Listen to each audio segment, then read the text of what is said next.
Fine. We know that we have a different types of data structure. What are the kinds of data structure we have? In a data structure, we have a classification, right? What are those? What are the classifications in data structure? What are the types of data structure we have? We have two types of data structure. Yes, you are right. So we have a linear data structure and non-linear data structure, isn't it? Okay, linear and non-linear data structure. So these are the two types of data structure we have. And how is that we are classifying? So under linear data structure, what are the types we have? What are the concept that comes under linear data structure? Array, yes, good. Arrays, then linked list, okay.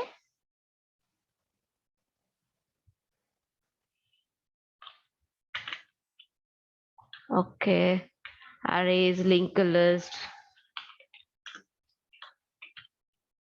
Then stack, queue, yes, you are right. Stack, queue. So these are the data structures which comes under, just a minute. Let me align it. Give me a minute alone. This text box is not getting aligned. Just a minute. Fine. So these are the elements which comes under linear data structure: array, linked list, stack, queues. When I say non-linear, what are the concept comes under non-linear data structure? Yes, tree, graph. Yes, these comes under non-linear data structure based on how the data are organized. Okay, what is data structure? It is nothing but like how the data are organized. Based on this, we are going to segregate it. If the data are organized in a sequential way, then it is called linear data structure, like one after other. It is called linear data structure. If we don't follow the order, if it comes under hierarchy, it comes under non-linear data structure. Okay, so this we are segregating based on how the data are stored. So either in a linear fashion or in a non-linear fashion. I mean that in a sequential or non-sequential. So we have covered all the other concepts. Today we are going to start with the tree. Okay, just a minute. What is tree? How the data are stored in tree? We know we came across the data in tree comes under non-linear. How the data are stored in trees?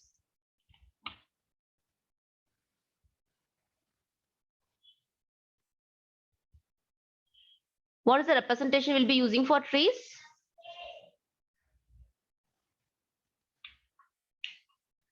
Randomly, yes, you are right. Data are stored in a random manner.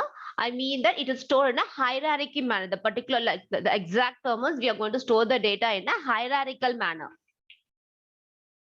Okay, like when I say hierarchy, like wherever we go, we have a hierarchy, right? If at all you're joining in an organization, we'll have a top level management, middle level management, then followed by the trainees and so on. So we have it. So that is called hierarchy. So tree, graph, all those things, we have a hierarchical structure. So it is not going to store in a sequential way. When we come across this array concept, all those things, our array has a sequential storage of data, like one after other we are going to store it. But in case of tree, we are going to have a hierarchical fashion. So whenever it is hierarchical fashion, how is that we are going to do the manipulation in a tree? In a whatever the manipulation we are going to do in a tree, it is done in a recursive way. So in case of array, what will you do? We'll have a loop, we'll do it, right? Here, in case of tree, we'll be using a recursive way to do the manipulation. Since the data are arranged in a hierarchical manner, we are supposed to use a recursive method to do the manipulation. Okay, so when I say tree, we have certain technical terms. We should understand those terms. Okay, in a tree, the data are represented as nodes. Here we'll be using a term called nodes. What is that? How the data are represented. So each and every data is represented as a node here. Okay, so here I just taken a small pictorial representation of a tree. You can just a minute. You can just have a this as an example of trees. Okay, this as an example of tree. I've just drawn a picture here. So I told you that data are represented as a tree, like a node format. Here, this A is called node. This data we have it, right? Each and every data is called node. Just a minute.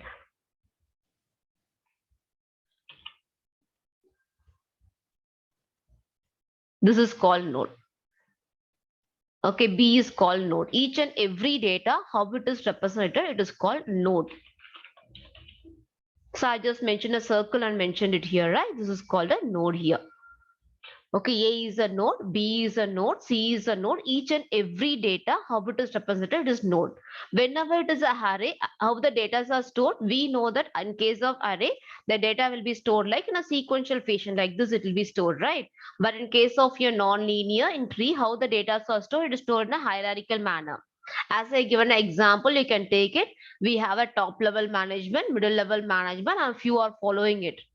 Like we have a level wise management. So this is a simple example of hierarchy where like one like this level depends upon the above level. So here A, B, C, D, E, F, all those things are node. So fine, we have a collection of node forms a tree. Okay, so here in this tree, how many nodes do we have? We have 11 nodes, isn't it? If you count it, so 1, 2, 3, 4, 5, 6, 7, 8, 9, 10, 11. So how many nodes are there? We have total 11 nodes. Okay, so if we have 11 nodes, how many edges do we have? So edges in the sense here, this is called edges. So the connecting lines between two nodes, we have a line which is connecting two nodes is called, that is called edges. Just a minute, let me take an arrow operate or arrow symbol. Okay, so this connecting line.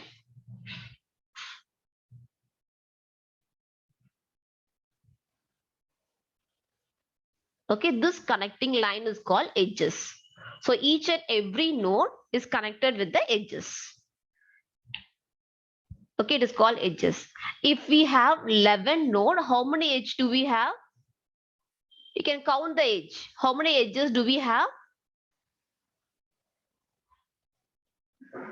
10, isn't it? So what is that is like if we have 11 node, we have 10 edges. That means that we have node minus 1 edges. So this is what literally I'm trying to say. Like we have node minus 1 edges. How many nodes we have? Minus 1 is the edges of your count. Like whatever the tree structure it may be. I just taken a like example here. You can work on any tree structure, guys. Like when you're working with a tree structure, you can notice that when we have a certain number of nodes, n nodes, then edges will be n minus 1 edges. What is node? Each and every individual element is called node. So I'll just write a technical term here parallelly. It will be easy for you to note down. Okay. So when you say node, individual element in a tree, that is called node. Individual element. Individual element in a tree is called node. And what is called edges? Connecting lines. Connecting edges are the one which helps to connect. Just a minute. I'll write in the same text box itself. So when you say edges, edges are the one which connects nodes. Connects node is called edges. Okay. So I believe you people are clear with these two terms. Node and edges are interrelated. Based on your node, your edges count will be there. Node minus 1 will be your edges. Now we'll move on to the other terms. Here, A is the base for all the element, right? So A is called root node. So who is he? This person is called root node. Okay, so who is root? Root is the person who is the first node to be inserted. Whatever the node you insert first, the particular node is called the root node. So that will be a root. So until unless you are balancing a tree, so that will be a root. Who is that? Who is the first node you are inserting? Who is the first node in the tree? This person is called root node. And I'll tell you who's the edges. The connecting lines of two nodes is called edges. Now I'll move on to the next person, parent node. Okay, so whose parent node here is like whenever I say parent, like those who have children, those like they'll be naming as a parent, right? So this parent has one children, this parent has two children. So what is the meaning of it is any node which is further classified, okay, which has a single node or more than one node. So A has how many child here? It has two child, isn't it? B and C, we have two child for A. Same way, if you take B, B has three child here. Okay, so A is also a parent of B and C. And same way, if you take B, B is a parent of D, E, and F. Okay, so you may have any number of child. Just we are seeing generically as a tree. Whenever it is a tree, what are the terms we are seeing it? And later on, we can go with a particular type of tree. Okay, so here we are seeing generic kind of tree. When it is generic kind of tree, a node can have any number of child. There is no rule that only we should have only one child or two child. Can have any number of child. Okay, if a node has a child node, a node which is following a node, then this particular node is called a parent node. Okay, so here E has two child. Excuse me.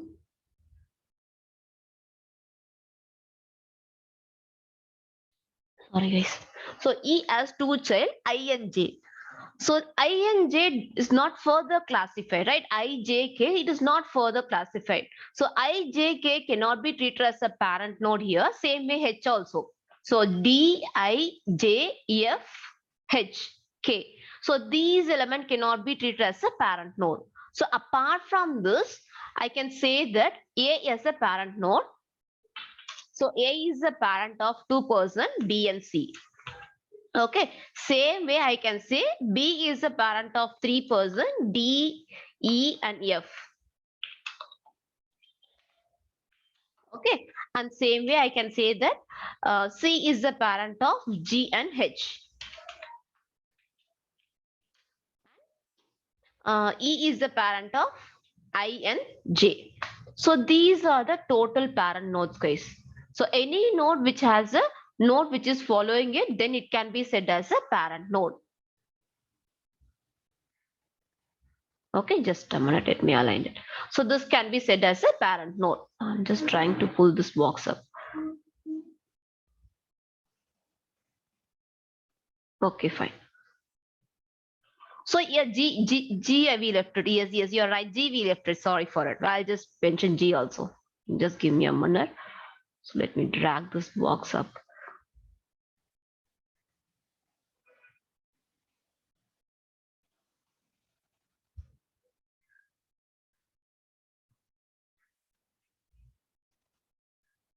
I'm able to pull it up.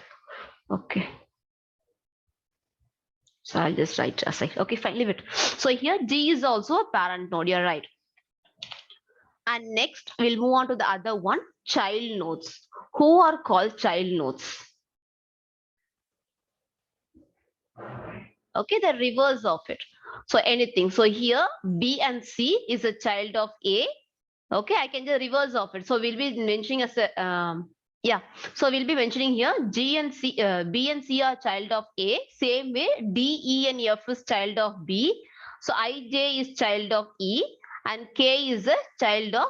So I didn't type G here. Okay, I'll just mention G also. Okay, sorry for it. So G. So K is a child of G. So reverse also we can just say it. So this is called child node. Now we have few more terms like siblings. I'll write it at this side. Okay, I'll start from here. And next is siblings node. So we'll be saying that the person who is born along with us, like same parents are called siblings, right? So here also we have a siblings node. So here for so who are the siblings here for the level, like for this first level, who are the siblings? You can notice that B and C are siblings, which has the same parent as A. Okay, this is one pair. Since they are from same parent, I'll be naming it as a siblings. A node which is from the same parent, that is called siblings. Node from same parent or has same parent. Yes, we'll list it out. Same parent. This is called sibling. So in this list, we can have a certain element like B and C are siblings, same way. So if you take this level, D, E, and F. So they are also siblings. D, E, F. These persons are siblings. Same way, G and H are siblings. So both the persons are from the same parents, C. And same way I can say that I and J are siblings. And we don't have any sibling for K. That's a only child. Okay, so like this, I can just look after the sibling node also. We have a parent node, child node, as well as a siblings node. And next is the leaf node. So when I say leaf node, the node will not have any child. Okay, the node do not have any child. Then that is called leaf node.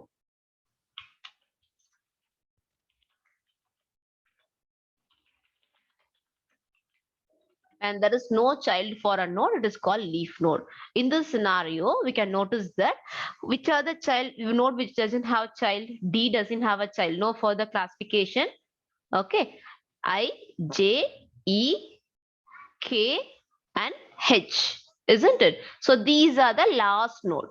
So these node doesn't have further classification. When there is no further classification, these nodes are called leaf node. So here, what are the leaf node? D, E, I, J, F, K, H. So these are the leaf nodes. So which is not having further classification. Okay, and next is we do have a internal node. One more node called an internal node. The node which has at least one child, that is called internal node. So let me define it again. A node which has at least one child. I'll list it out what are those. Just a minute. Internal nodes are nodes that has at least one child. At least one child. So here I can say that A is having one child. So A is the internal node. So B is having at least one child. So one child. So he is internal node. Okay. So here these are internal nodes. Okay, and same way if you take this one, C is having one child, the C is having one child and D is having one child. So you cannot go to K, I, J, K. The reason is these persons are not having further classification. They are not having child. So here internal nodes are, I can say A as an internal node, it has at least one child B. Same way, I can say B as an internal node, it has at least one child. Like it has 3 child maximum. It has one child minimum, right? And next is E. So in this left part, I can say that these are the internal nodes which has at least one child. And same way at the other part, C and G. Yes. Yes, you're right. So these are called internal nodes. These are having at least one child. Okay. And next terminology is we have these are the few terminology guys we should know about. These are key terminologies. Okay. And the next one is degree of the table. So degree of the tree.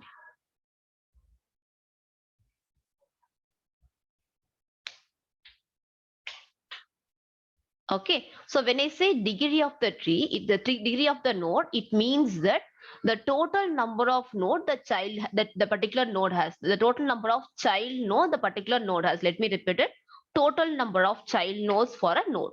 Total number of child node for for the particular node, or the total number of child node the node has.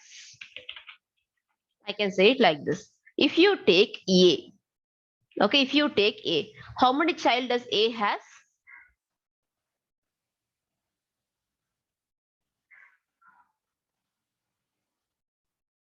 2 child. So the degree of A is 2. The same way, if you take B, okay, if you take B has how many child here? It has 3 child. So the degree of B is 3. So degree is the one which you are going to calculate for each and every node. Okay. Someone is asking doubt. Yes, like it is same. Like the terminology is varying, that it is same. I can say internal node or parent node. Okay. So here, what is the degree of D here? So we know the definition. What is degree of D here? 0.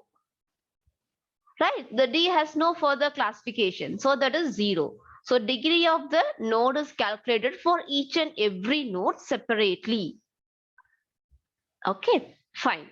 I'll move on to the next one. The next one is level of the node.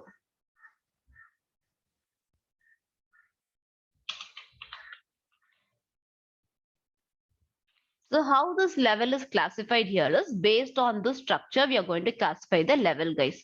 So here this level we have it, right? So this first data is at level 1. A is at level 1. So level 0, sorry for it. So it starts with 0th position. Okay, it is level 0 and this is level 1. Okay, and this is level 2 and this is level 3. So when I say level 0, only just a minute, I'll just come here. So when I say level 0, we have only A there. Okay, same way when I say, just a minute, I'll just move to the side. Okay. So when I say level 1, we have the nodes called B and C. So when I say level 2, it is called, like we have whatever the nodes that comes under the sequence, you can notice it, GH. This comes under level 2. When I say level 3, the next node, I, J, K. So this comes under level 3.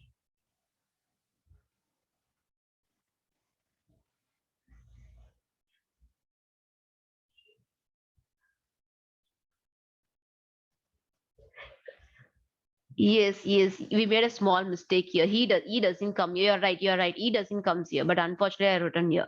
So D, I, J, F, K. Yes, you're right. The definition we are given, but while typing we are typed here by mistake. Okay, just ignore this one. So thanks for reminding me. Okay. So I believe that everyone is clear with the levels. Is it clear? The fruit node starts with level 0, level 1, level 2, level 3. So this is what we are going to define it. So we are going to take a node and we are going to check what is the level of it. Starting from root node, I can able to define them. What is the level of it? Shall I move on next to one? Is this clear?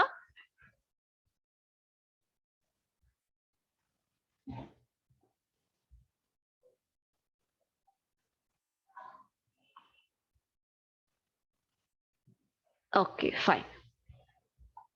Fine, guys. So I'll just move on to the next one.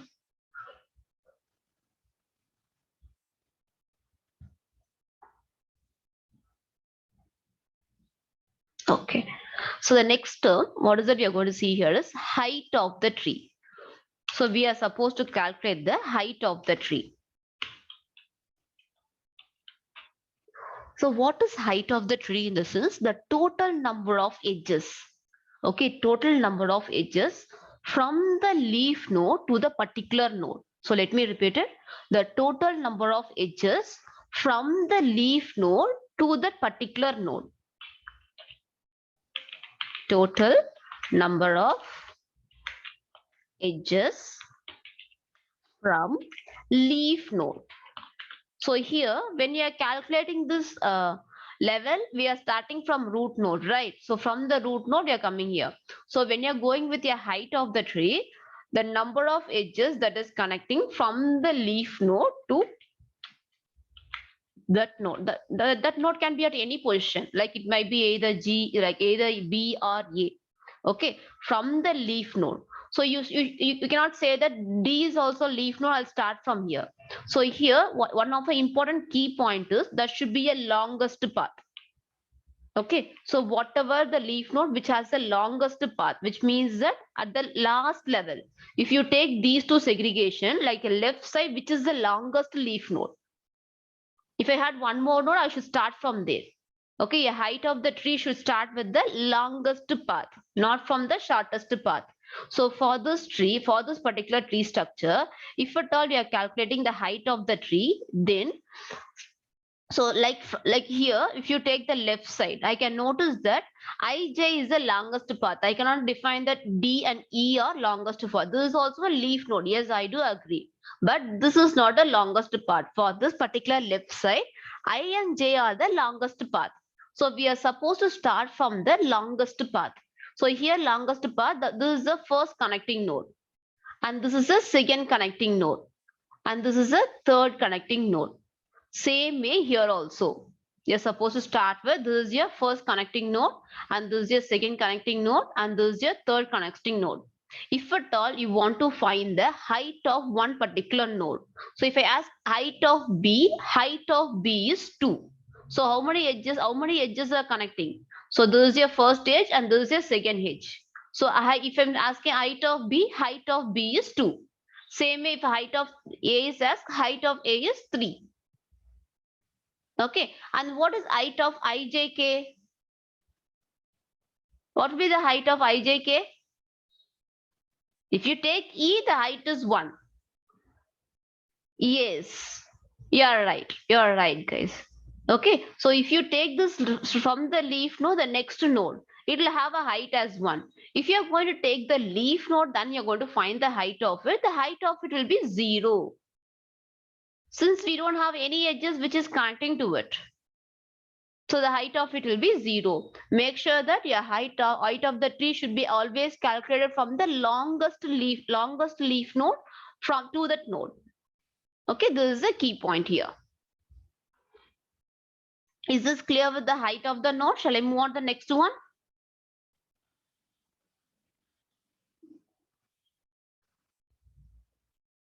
Okay, fine. And next is depth of the node. So these are the very important key points, guys, where we should know about it. Okay, next is depth of node. So I believe the font size is too tiny. Let me increase a little.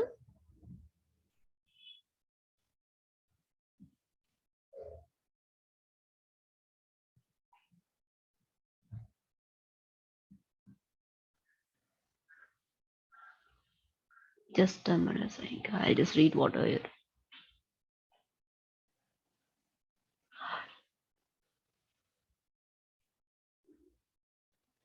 No, not whatever you're defining, that is not true. So height of the node, the total number of edges from the leaf node. So leaf node, like you're not going with this angle, you're not going with this angle. So look at here, total number of edges from the leaf node. If you want to find height of E, okay, so how much, like look at here, like what is the path of it? Like assume that I have one more node here, like or something, M or something. Okay, so if I want to find height of E, so J is also a child of it. And so J is also a leaf node here. And M is also a leaf node. So if I want to find height of E, I should start with the longest path. For this, the longest path is M. So J is shorter than this. If I want to find height of B, I should start only from M. I should not start with D or J or F. You are calculating this like you're calculating DEF, the number of nodes, isn't it?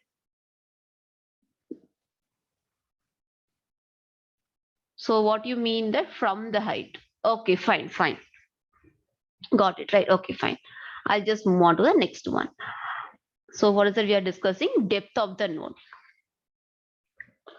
So when I say depth of the node, we are supposed to calculate it like, just a minute, I'll just adjust the screen. Just give me a minute alone. Okay. So when I say depth of the node, it means the total number of edges from the root node. So total number of edges. Number of edges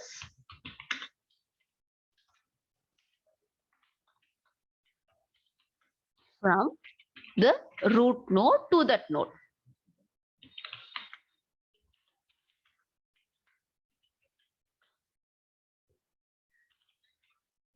Okay, so height is the one where you are going to calculate from the longest path leaf node, isn't it? When I ask about depth of the tree, so what is the depth of the particular node, then we are supposed to calculate from the root node to that node.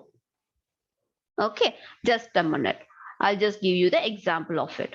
So here I'll take some other color so that it will be easy for us to identify what is the depth calculation.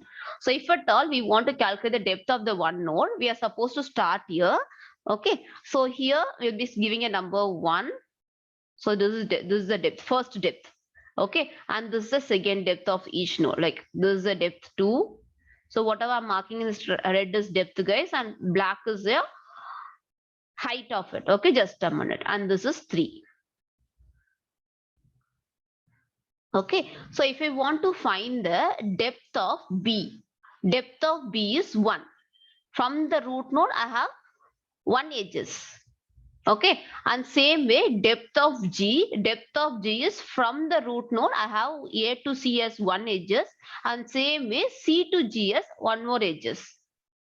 So the depth of G is 2. So here we are supposed to calculate from the root node to that node.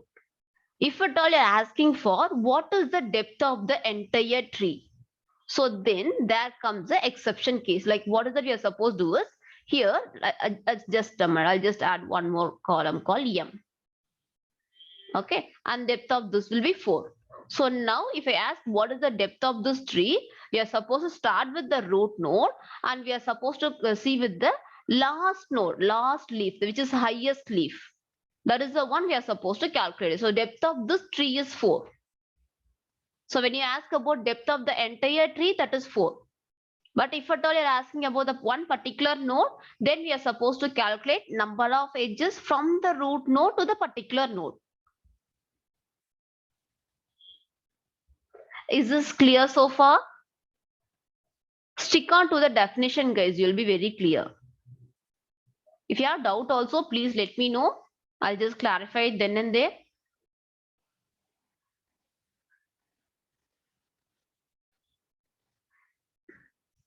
Is everyone clear? Shall we move on? Or if you want to repeat something, let me know.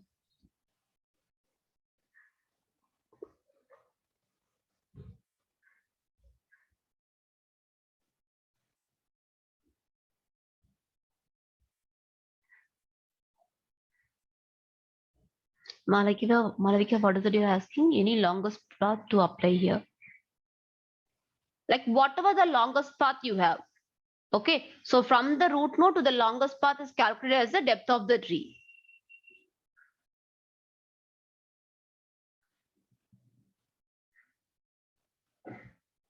Sanika, what is that you want to implement for each node? For each and every node, you can calculate it. I mean that you're asking that, can I calculate depth of the tree for each, depth of the node for each, like each and every node? Yes, this is what I written here. Depth of D is 2. Depth of I is 3. Depth of J is 3. Depth of M is 4. If you ask for entire tree depth, then comes with the longest one. Okay. What is depth of A here? Depth of A. Yes, 0. Right, there is no edges. So when there is no edges, then we have a 0 as the depth of the node. What is it, Nitish?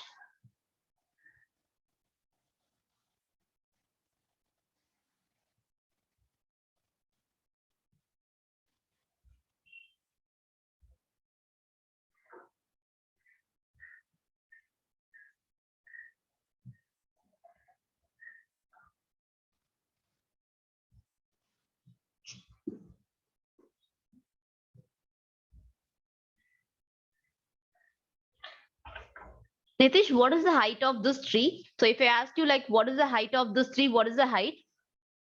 Just a minute, just a minute. I got your point. If I ask like, just a minute, I'll just remove this one, the last step, what I did. Just give me a minute. Or I'll just erase this point, this alone, okay? So if I ask, what is the height of this tree? What will be the answer, guys? Height of this tree. What is the height of this tree? 3, isn't it?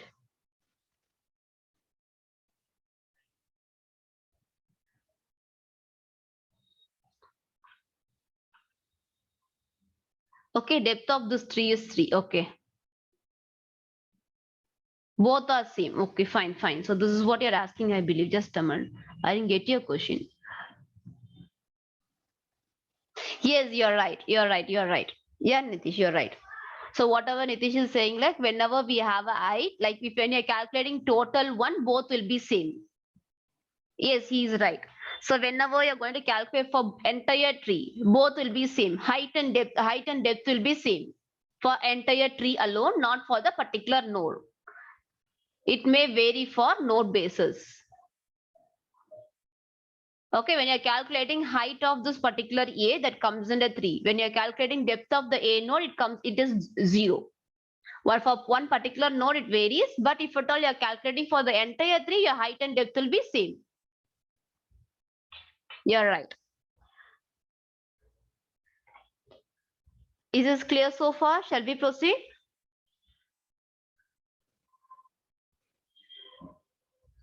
Fine.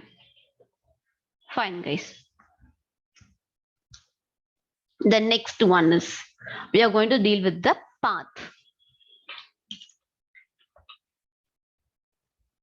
Okay, so path, the name itself defines, right, the sequence. Okay, so if I say that path between A and I, okay, I'm going to find path of A and I.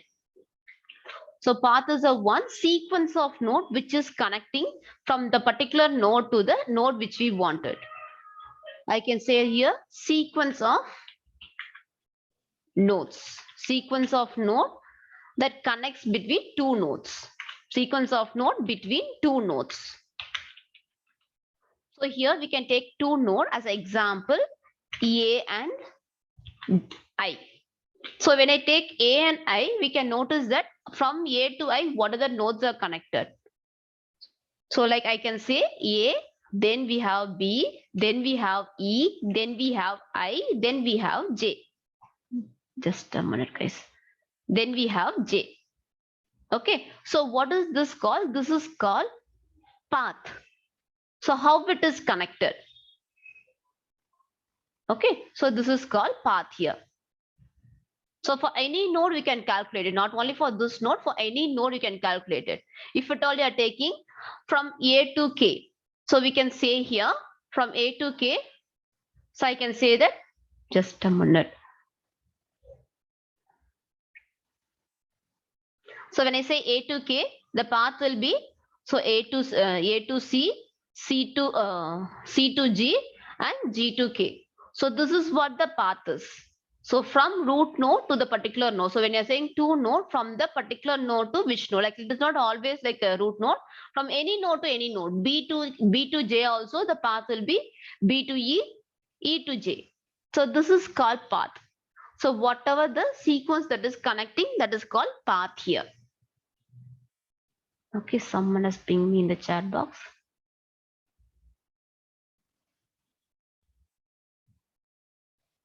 So J, yes, J should not be taken here. You're right.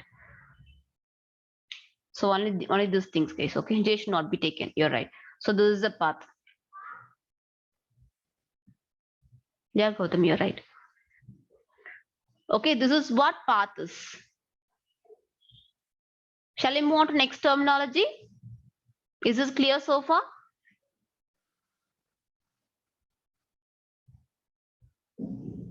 Everyone, you are with me? Shall we proceed? Okay, fine. Okay, listen. The next important terminology is subtree.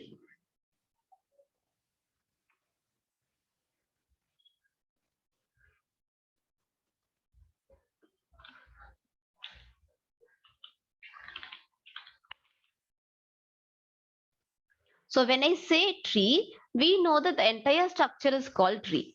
Subtree is a part of it. So here in the structure, let me segregate the subtrees, guys. Listen here. So here, let us segregate here. So this, where is our tool? We'll take this tool. So here, EIJ. So this is one subtree which forms a complete tree. And same way, this is one subtree. And this is one subtree.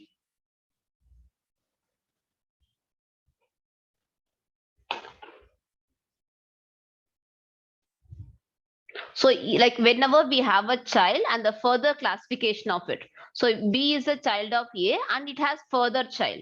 So then it can be treated as a separate subtree. So this is what a subtree is. Like each and every node which has a child node can act as a subtree.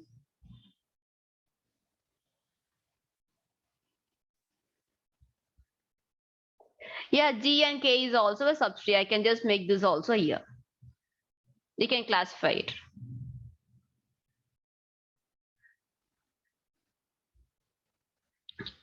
Okay, fine. So these are the terminologies are there in tree structure. So what are the terminologies? Let me give a recap once. Node is the individual element. Edges are the connecting one. And when I say root, that is the base for all the node, that is called root. When I say parent is the one which has further child. It may have one child or two child. So that is called parent. It may have one or two or more also.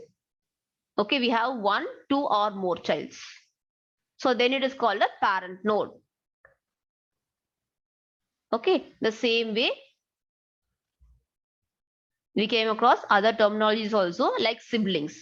The nodes from the same parent are called siblings. If you have like two nodes from the same node which is derived, that is called siblings. And leaf node in this is a node which doesn't classify further.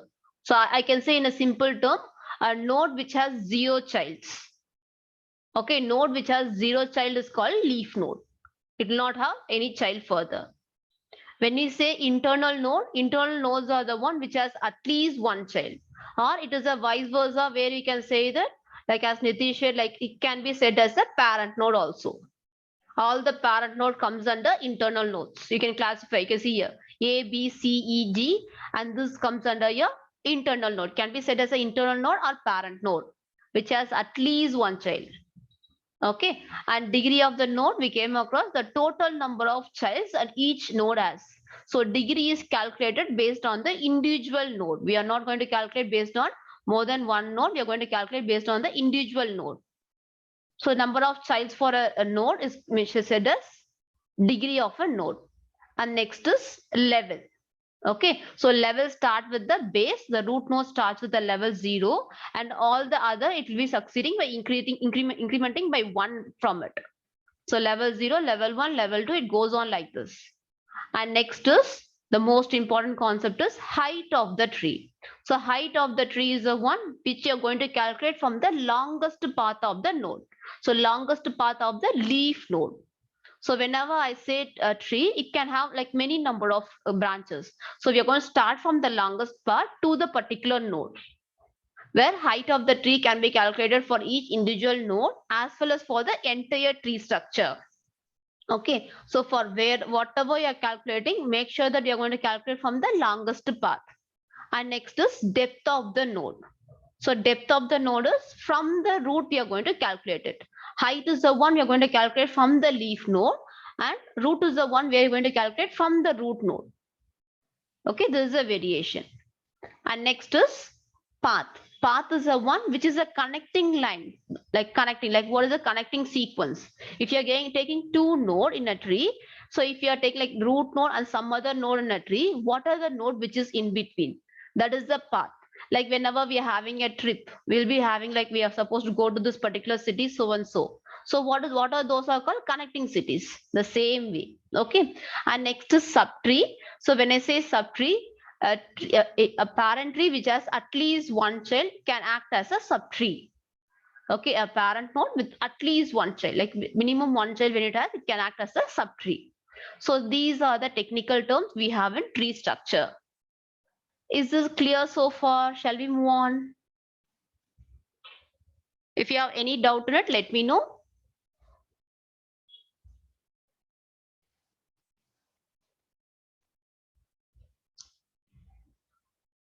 Kindly confirm me. We'll proceed further. Fine. Fine, guys. Good to see. Okay. So we'll move on to the next one. Okay. We are seeing these concepts. Okay. Tree, this is how the tree looks. Where we are going to implement this tree? In a real world, where we are implementing it. When you're seeing some concept, we should know like where we are implementing, what is the purpose of it, why this tree structure is, where we are implementing it, what are the applications. I mean that exactly what are the application we are using it. So right now we people are using, I don't say that we are just seeing a theoretical part, even now we are using it. So where is that we are using this tree structure? When I'm demonstrating this demo, I'm using a tree. Any idea about it? Where is that used?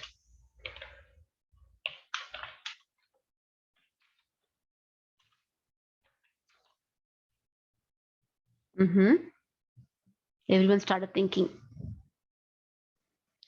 Okay, communication.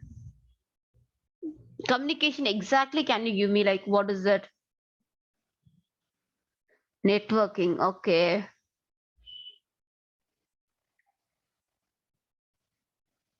Can we say that in a system we have a architecture, right? Like directory file system. Okay, so what is it following? Whether it follows hierarchical structure or not? We have a drives in it. Inside a drive, we have a folders. Inside of folders, we have a subfolders. And inside of subfolders, we have a text file, image file. Okay, which follow hierarchical structure, isn't it? You are with me? Got it? That, like whatever the folder we create, I'm just creating a folder. Inside a folder, I have a subfolder, which comes under hierarchical structure. Okay, so here, like in our system, in each and every computer system, we are using it. Folders, subfolders. Apart from this, wherever we have an application. Okay, like for example, I can take a gaming application. Wherever we are supposed to have a decision making application, there we use hierarchical structure, and we use tree structure. The hierarchical structure will be implemented, and there we'll have a tree structure. The reason is like based on the decision, the flow has to go on. Okay, gaming application where you're going to make a decision, there we'll be using tree structure.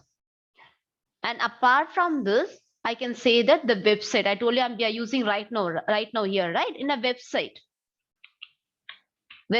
mainly in a navigation structure.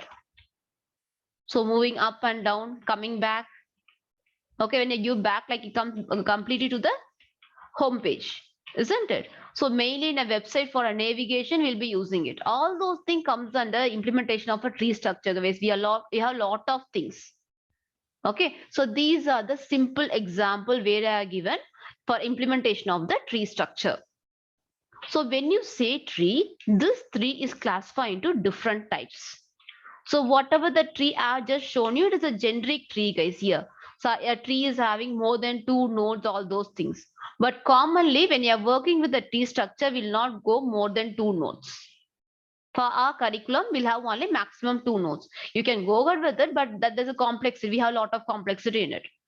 Okay, so here when we say a tree, this tree will have minimum 2 nodes. We are going to see it, and this tree is classified to different types. We'll see one by one. The first one is full binary tree. So whatever I just shown you, this example is just a tree. Okay, that is not a binary tree, generically a tree. Okay, don't get confused at this point. I mean that this one, guys. So whatever the example we are seeing. So this is generically a tree. So this doesn't fall under anything. Okay, a generic one. Now we are going to move on to the specific one. First, we'll move on to the binary tree. Okay, so the term binary, what does bi means? What does bi means? Two, isn't it?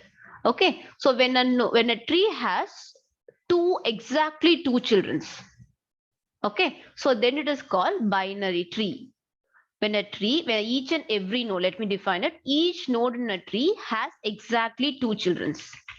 Each node in tree has two children or zero child. If it has a child, it will have two child. If else, it will have zero child.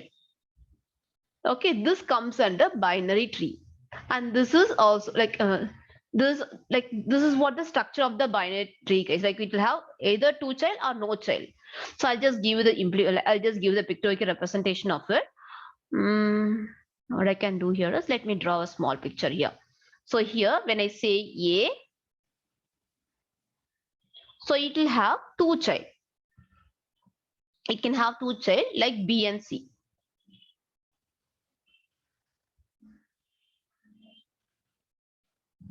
Okay, when I say B can have two child like D and E.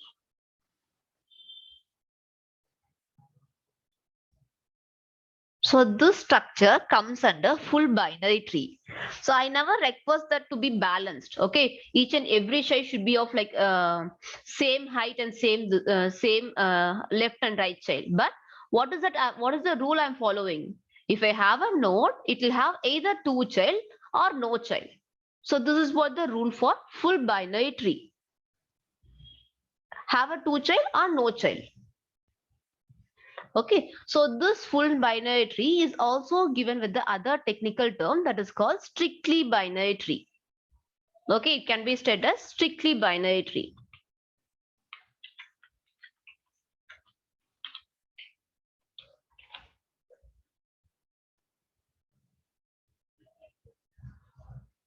Okay, and the next type is, we'll move on to the complete binary tree. Just a minute.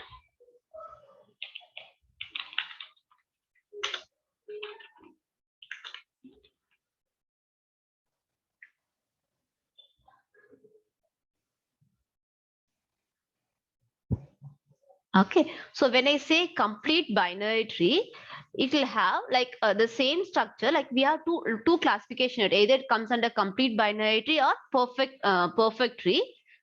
Just a minute, there's a typo. So except the last node, okay, except the last node, all the nodes are filled. Okay, the same thing, each and every node will have two child. Okay, so except the last node, all the levels will be filled, which comes under complete binary tree. So I'll just show you with the pictorial representation. Just a minute. I'll just erase this one and I'll just give the example of the complete binary tree.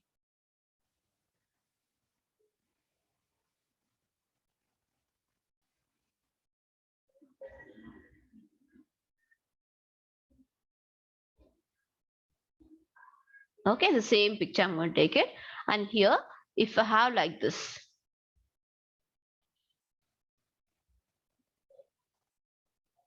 this is a complete binary tree. Okay, I never mean that we should have like equal number of childs. The first preference is given for the left. So I mean that all the nodes should be filled with the last level. Okay, so first this filling starts from the left child. So this comes under complete binary tree.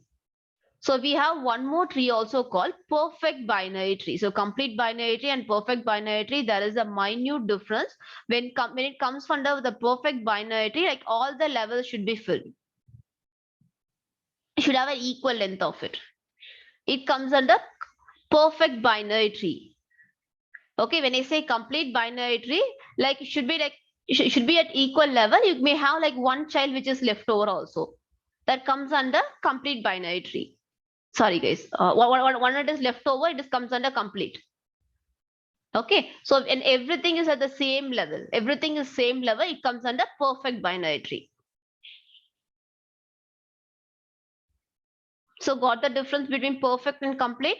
Like when you're making with the complete binary tree, like first preference should be given only for the left child. So you cannot fill first right child. So you may have one child which is left over, but all the possible left child should be filled. So right can be empty. Even it is called complete binary tree. For perfect binary tree, all the levels should be filled. This comes under perfect binary tree, guys. Okay, so we are seeing what is full binary tree, and we are seeing what is complete binary tree and what is partial binary tree.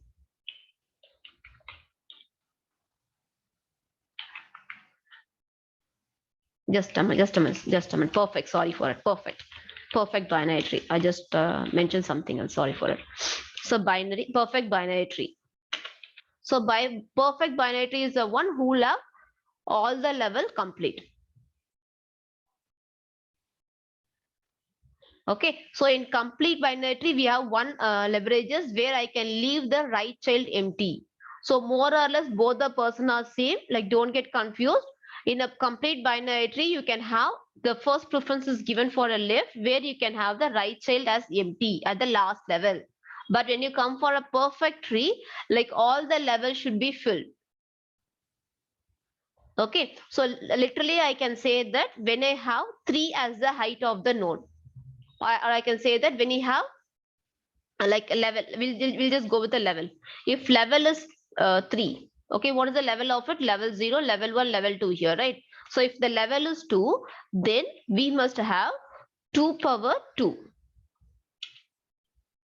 2 power of 2. 4. We'll have a 4 node. If at all level is 3, we'll have a 8 node. Okay, this is what the sequence, they'll follow some sequence. So this is what the sequence should be there.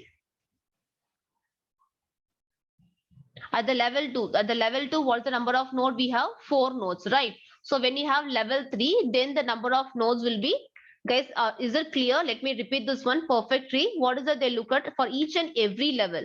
For level 2, they should have 4 nodes. When it is level 3, then we will have 2 power 3 as 8 nodes. So I mean that in each and every level, guys, this level I'm speaking about. At this level, we have 4 nodes. This is what level 2 is, right? So this is what level 0, level 1 and level 2. So at the level 2, how many nodes we have? We should have 4 nodes. So when this is how the perfect binary tree follows. In case of complete binary tree, we have some leverages where we can leave the right side node here.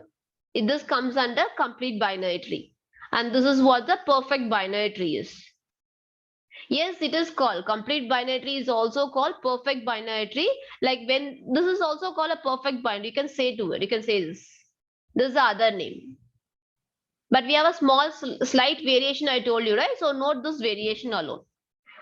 This is a slight variation. We have a minute difference is there, a small difference is there between complete and perfect tree. Is this clear so far? Shall I proceed?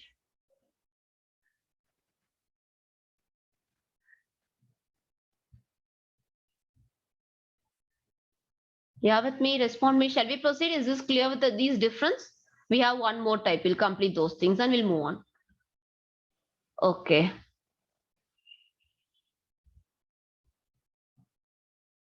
Just a minute. Let me erase this one.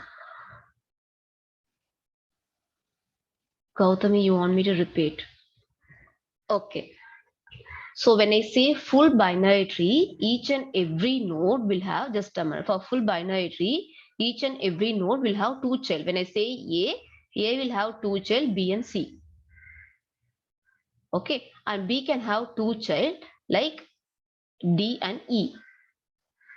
Okay, so what is the rule here? When I say node, it may have 2 children or it may have 0 children. So this is what the rule for full binary tree or strictly binary tree.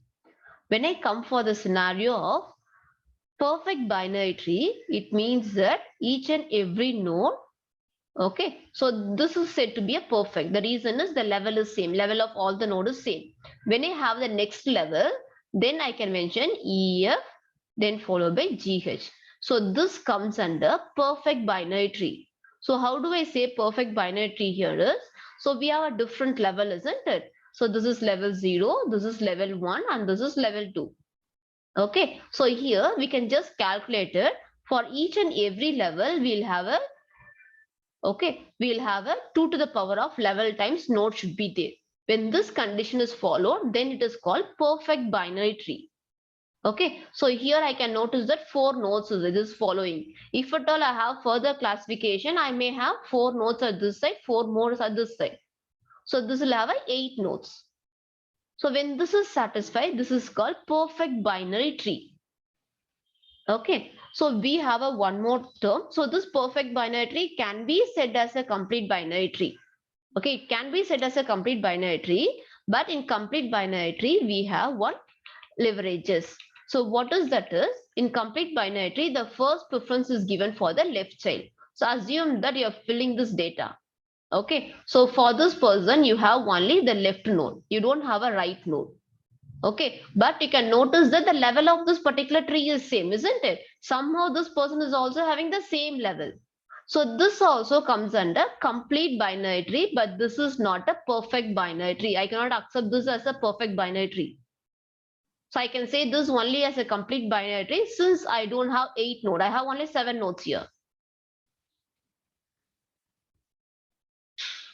Fine. Is this clear for everyone now? Shall I proceed?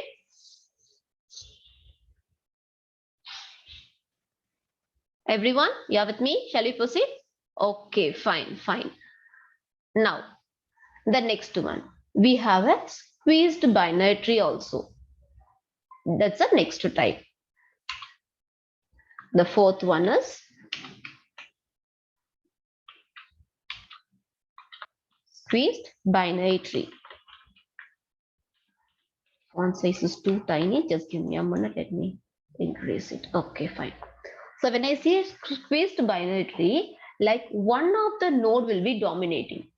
Either node will be built on a left side alone or right side alone. The tree is built based on the left node alone or based on the nodes at the right side. This comes under squeezed binary tree. For example, I can say that if I have A, so A is followed by B and B is followed by C. And it goes on like this at one direction alone. Same way, this also comes under the squeeze type. So D and followed by E. So all these things are example of the squeezed binary tree. So we are going to have nodes only at one direction. We are not going to have a two at the left and right side. We are going to have at least only one direction. This comes under squeezed binary tree. So these are the classification of the binary trees, guys. Okay, so we have like a lot of classifications. We are like AVL tree. We have a lot of classification, but we are going to one particular type only. Okay, just knowledge about all the type is required. Now we are going to move on to the implementation of this binary tree. We are going to see how the binary tree is going to be implemented. So we are just keep on saying that we are going to implement the tree concept. Whenever you are implementing this particular sequential data structure, we'll be using the array concept to implement it, right? The same way, this particular tree concept, binary tree concept is implemented with the help of two methods. It can be implemented either with the array concept or with the linked list. It can be implemented with the array. Just a minute, there is a typo.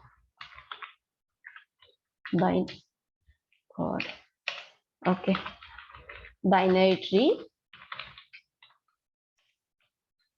This can be implemented either through an array concept or through a linked list concept.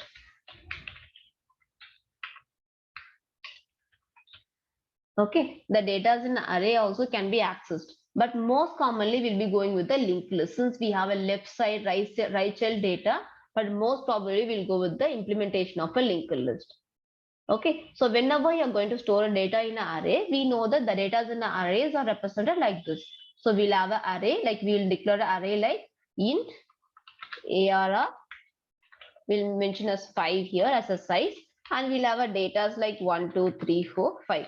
So if the data are like this, how the tree structure is formed, we should know about this also. The first one, just for knowledge I'm giving, but actual implementation, we are going to say implementation with the linked list.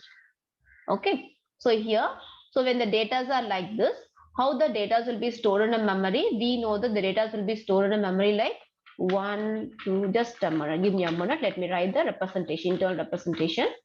Okay, so this is how the data will be stored.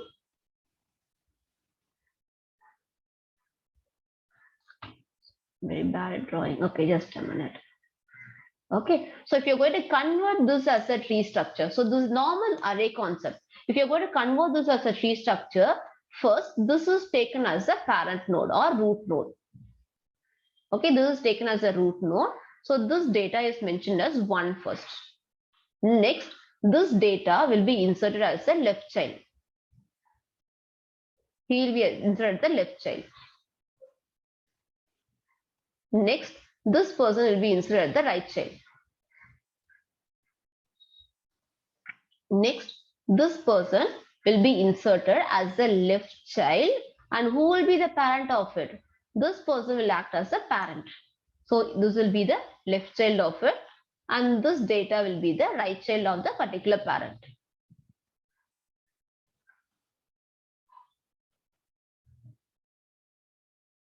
Okay, so this is how the data are stored whenever you are dealing with the array with tree concept. So the data are sequential, this is how it will be stored internally. But actual representation will be good when you go with your linked list. Okay, so now I'll move on to the linked list. This array implementation I just given just for your understanding alone. We are not going to implement it. Wherever you go tree concept, we'll see only the linked list implementation, will not have an array implementation. The reason is, since we have a node keep on inserting to the left of it or right of it, we should have a tracking. I should say that after this, if I say you should insert it, we should have a tracking of it. So for that, we'll be going with a linked list implementation alone. So this is the one I just shown you how it will be in an array concept. Now we'll move on to the linked list. Okay, so we know that whenever it is a linked list is a collection of nodes. It is not a single data. Linked list is a collection of nodes. Just a minute.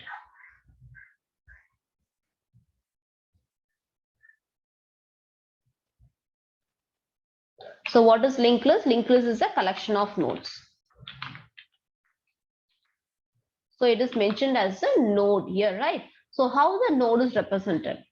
So here in a tree structure, normally when we have a linked list, we will have a node structure like this. Yeah, just a minute. Okay. I thought someone has raised it out. Okay, fine, no issues. So normally when we are dealing with a node, so we'll have a node, and node will have a two part. One is the data part, and other is the address part. This is what we know it, right? The collection of node, it has the address part. And this linked list, how the data are stored. Data are stored in a sequential manner like this. So one after other, it is going to be stored, and the data will be filled here like 1, 2, 3. Like if the address is X, as of now, let me make it as XYZ. Okay, so it will be easy for us to access it. So next data address is Y, it will be there. This will be there, and this is how the data are stored. So this is for your sequential fashion. That is well and good. Now the data are not going to be stored in a sequential fashion. Here I'm going to store it in a left side and right child. Right. So this is a linear one which is stored in a linear fashion, and this is also called single linked list. Right. Single linked list. So if at all I want to store a left side data address and right side address, what type of linked list will be moving on? Can we implement with a single linked list here? I want to store the address of the left child as well as the address of the right child. Yes, you're right.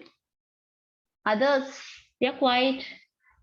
What is the linked list we'll be using? Can we go with a single linked list in tree implementation?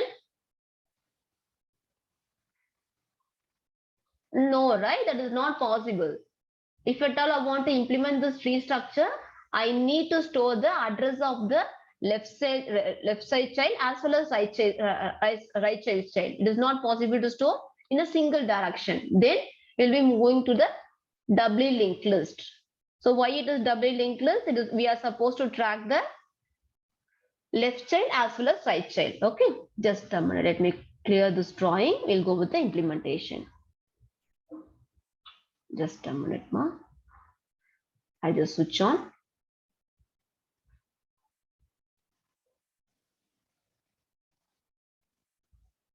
Just give me a minute. I'll just pick the tool.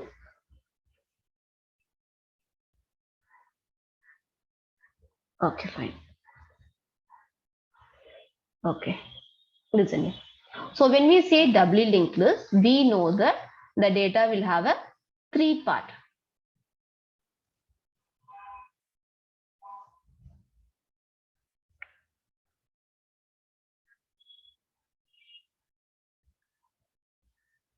The data will have a 3-part. One is, so the same along with the singly linked list, we'll have a data will be filled here, and I'll have the left side, the previous address, and same way the next address. This is how the structure is. We are going to make use of the same structure for our tree. So instead of this previous and next, what is that we are going to store here is, we are going to store what is the address of the left node. Whatever the node which is going to come at the left side is called left child, and whatever the node when it is occurring at the right side is called right child. So a node can have left child and right child. So when we are dealing with the minimum two node, like we'll have one left child and one right child. So the address of the next left node will be stored at the left side. Same way, address of the right child will be stored at the right node. And whatever the data of the particular node will be stored here. Okay, and this tree structure continues. So this is what the part is. So what is this here? This is the address. What is we should know here is, this is address. In C program, address is treated as a help of pointer. So these two are the address of the left node, as well as this is the address of the right node. So whatever the node I'm going to insert at the left side, I'll just mention here, and again I'll have a data, and again address of left and right. If there is no data, I'll be filling with the null values. This is what the sequence will be followed in case of linked list. When you're going to implement the tree concept in linked list, this is how the tree structure is. But whenever you're looking in your book or somewhere, you can notice that directly as we drawn, we'll have a circle and the data will be connected. But internally, the nodes data are stored in a node format like this, where this will consist of the address of the left one, and this denotes the address of the right one. So this is how the flow goes. If there is no data, this part will be filled with a null. So I'm just showing the structure, guys. Right now we'll move on to the implementation also. Okay, so this is what the structure is.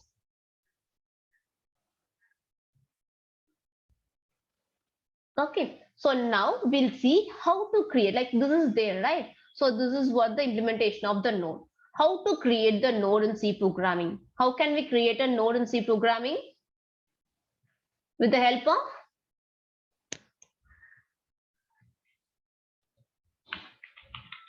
how to create a node.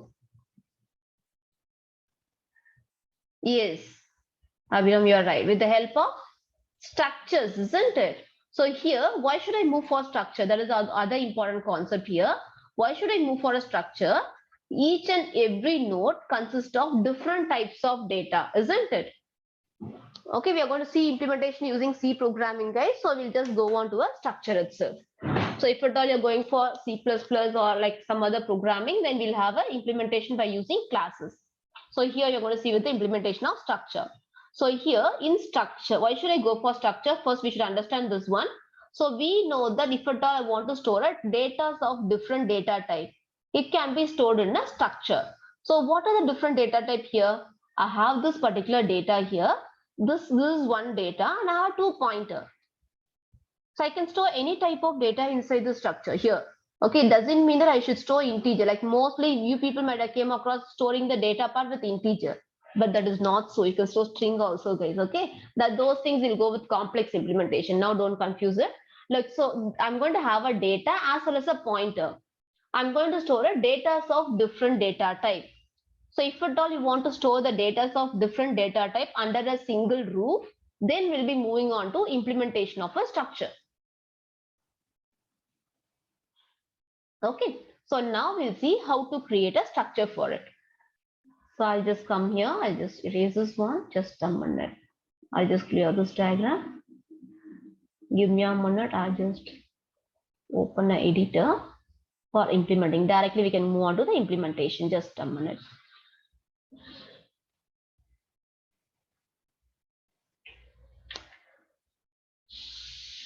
Give me a minute alone. Let me share the screen. I have multiple screens here. Okay. Okay, let us save this one.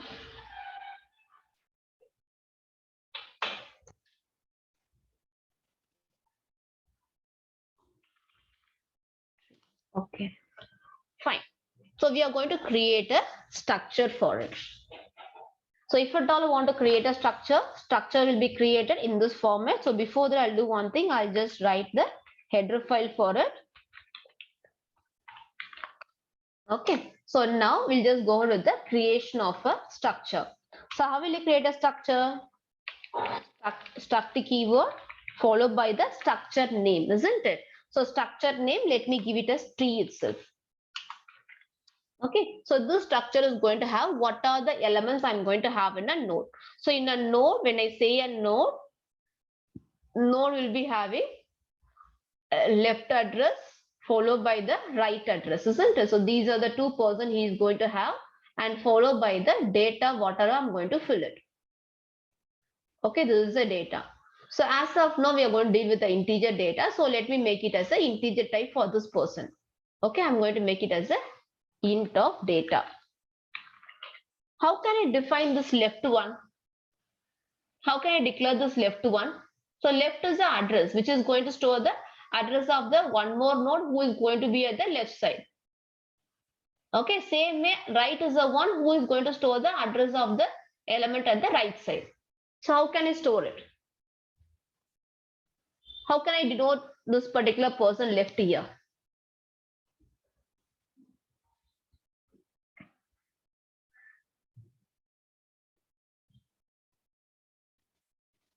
Pointer of the tree. Yes, you're right.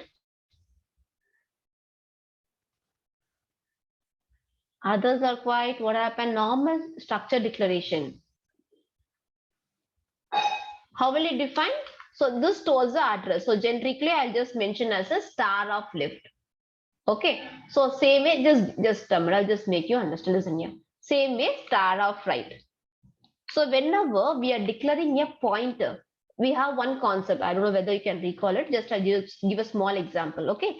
So when I have a number called 10, okay, same way I'll have a float type one number called 20. So if I have a pointer, if I'm going to have a pointer which is going to store address of this particular number. So number one, I'll just make it as number one and number two. It'll be easy for me to pronounce it. Okay.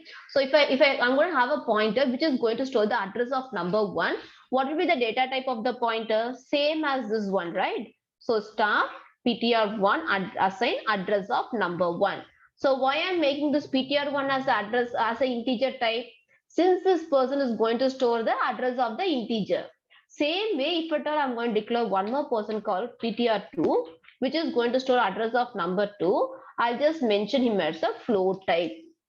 Why I'm mentioning as a float type? Since this person is going to hold the address of the float data. Okay, so pointer has a capacity to hold only the address, but based on which this pointer data type is stored, based on the address of the variable which is going to hold. Okay, so here if I mention it, this one is going to store the address of the number one. So this type is of integer type. Now coming to our point. So what we have a structure. Okay, we have a structure and it has a left node and right node. Same way, this person, we have it at the left side. Okay, so we know that this person is going to be an integer type. And this is a pointer, right? So this pointer is pointing to whom? Whom does it points to? Come on. Whom does it points to? What is it pointing? What is the type of it? He's pointing to this person, right? What is the type of this person? Yeah, with me. This question is very simple question. What is the type of this person? Is integer type? No. No, sorry, that's not right. Meghna, you're right. So this is the structure, isn't it? Whose address this left one is going to store? Address of the one more structure. It is not going to store address of the integer type. So if I mean this arrow, it means that the entire person, not only this one guy, like entire person's address. Okay, the entire person address is stored by the left pointer. So who is he? He is a structure. Okay, so structure of what type? This is a structure of tree type, isn't it? This is a structure of tree type. So I will have a person called here as struct tree. Struct tree star left, struct tree star right. Got this point? Why I'm placing struct tree? Struct tree is the one. This node is of tree type. Okay, struct tree is left address, struct tree is right address. So it is going to store the address of the one more node which is of tree type. So I'm just making the data type as struct tree. So just you can match it with the relevant example whatever I given here. No need of mugging up any code. I'll make you understand each and every point of a program. Okay, just follow along with me. If you find something difficult, let me know immediately. Is this clear so far?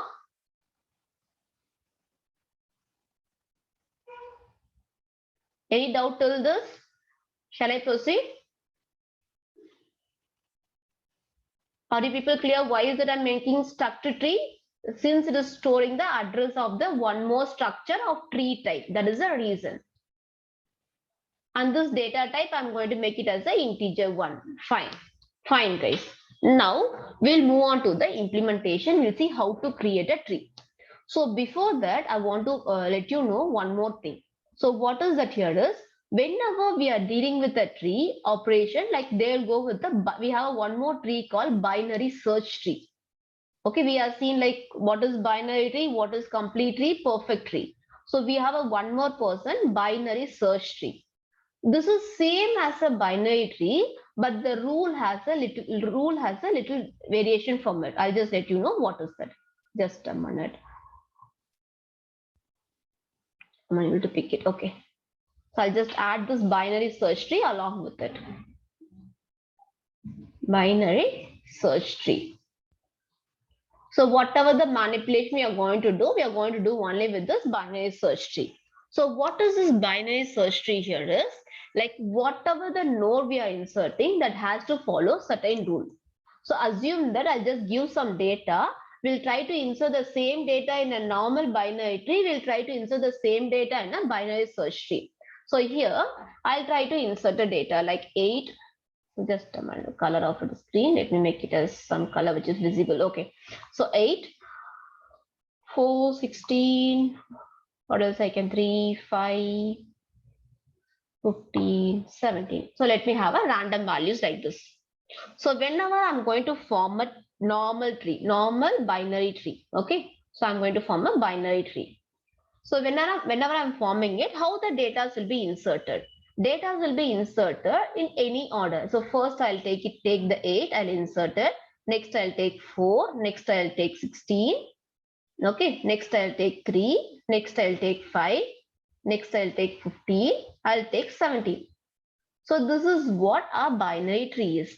Okay. So each and every node will have a 2 child. Okay, the same data, when I'm trying to insert in a binary search tree, what is that we'll do here is we'll check for a condition. So what is that condition here is, whatever the node you're inserting after this, the left node should be less than the parent node and the right node should be greater than the parent node. That is the rule. Let me repeat here. Whatever the node which you're going to insert left to the node. Okay, left node should be less than your parent node. This is the rule. Parent node and right node, whatever it is in the right side, that should be greater than the parent node. This is the rule we are supposed to follow. The other rules are same, like each and every node can have maximum of 2, okay, maximum of 2 children or 0, 0, 1 and 2 children. That rule is same. Okay, I mean that each and every node can have 0, 1 or 2 child. But I should follow this condition. Whatever I'm inserting the node, if I find the data is lesser, I'll place it at left side. If I find the data is greater, I'll place it at the right side. Now the same data will go for a binary search tree. Okay, listen carefully. We are going to write an algorithm for binary search tree only. That's the reason I'm insisting. Just listen carefully. Binary search tree. So in this binary search tree, I'll take the first node. The first node is 8. So I'll place it directly here. So next node is 4. Whether it will be a left child or right child of 8. 4 will be the left or right of 8. Based on the rule. Yeah, with me, answer me. Will be at the left child. 4 is less than 8. So it will be at the left child, isn't it? Okay. Next is 16. Where the 16 will be? Will be at the right of 8. Yes, you are right. It will be at the right of 8. Next is 3. Where does the 3 falls?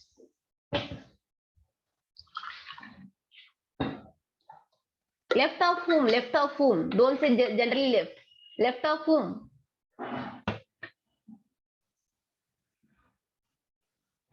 Left of 4. Yes, you are right. You are right. Okay, based on this sequence only, you're going to form the algorithm. I'll take this 3. I'll check whether 3 is less than 8. Yes. And immediately I'll go there. I'll check is there is any other node to be inserted. Like I can insert directly or I have some other person. The reason is I can't insert directly. A node can accept only one left side. Already if the node is full, I should relate this data with the existing node. Now if I find I have a node, again I should check this data with this node. So I find that 3 is less than 4. So it will be at the left of 4. Okay, this will be inserted like this. Again, when I take the next value as 5, it will be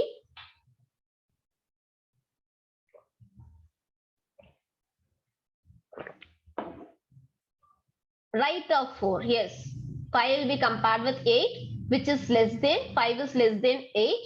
When I compare with 4, 5 is greater than 4. It will be at the right child.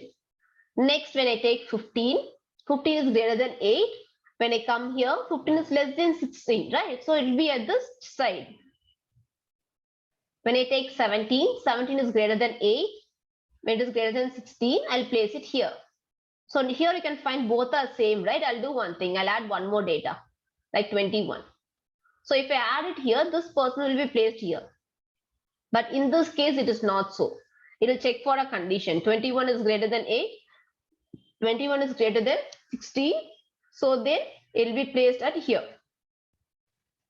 So this is what the difference between binary tree and binary search tree. Okay, so for binary tree, generic rule 0, 1 or 2 child. When you go with binary search tree, we are supposed to add these two conditions also. Fine. Are you people clear so far? Shall we move on?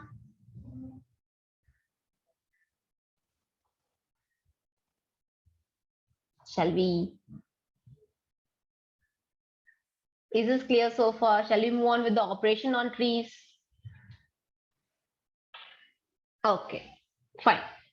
Now, what is that you're going to see here is, first we are going to see how to create a tree.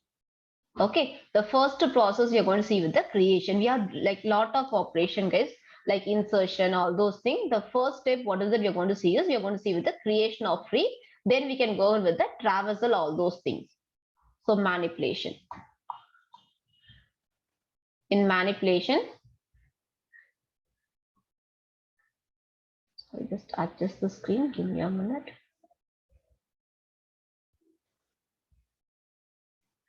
Okay, fine.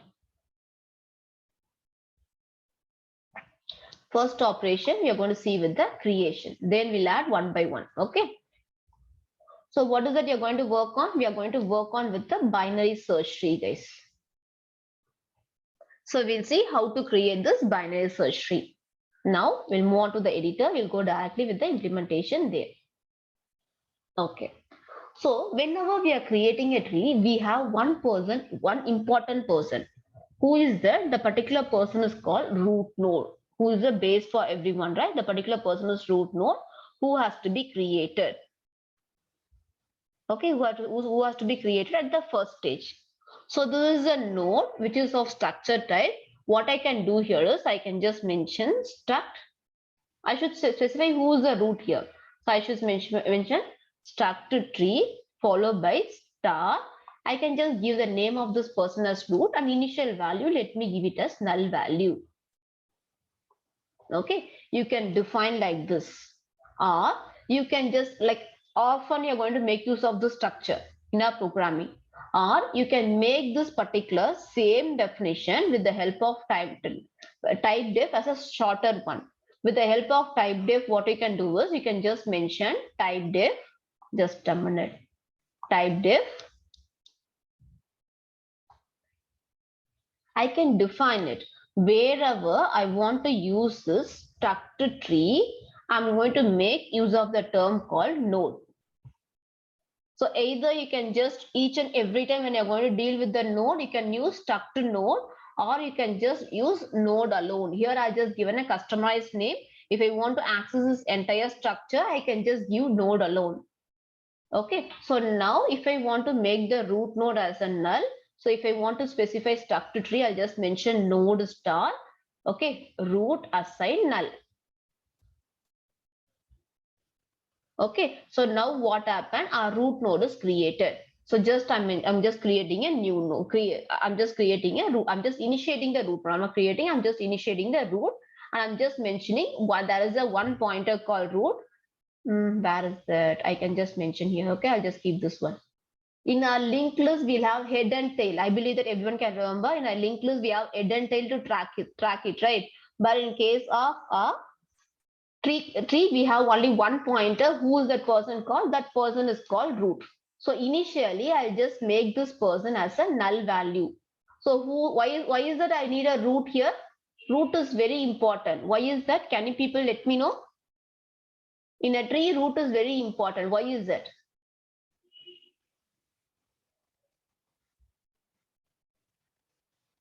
Come on. Why root is very important in tree concept?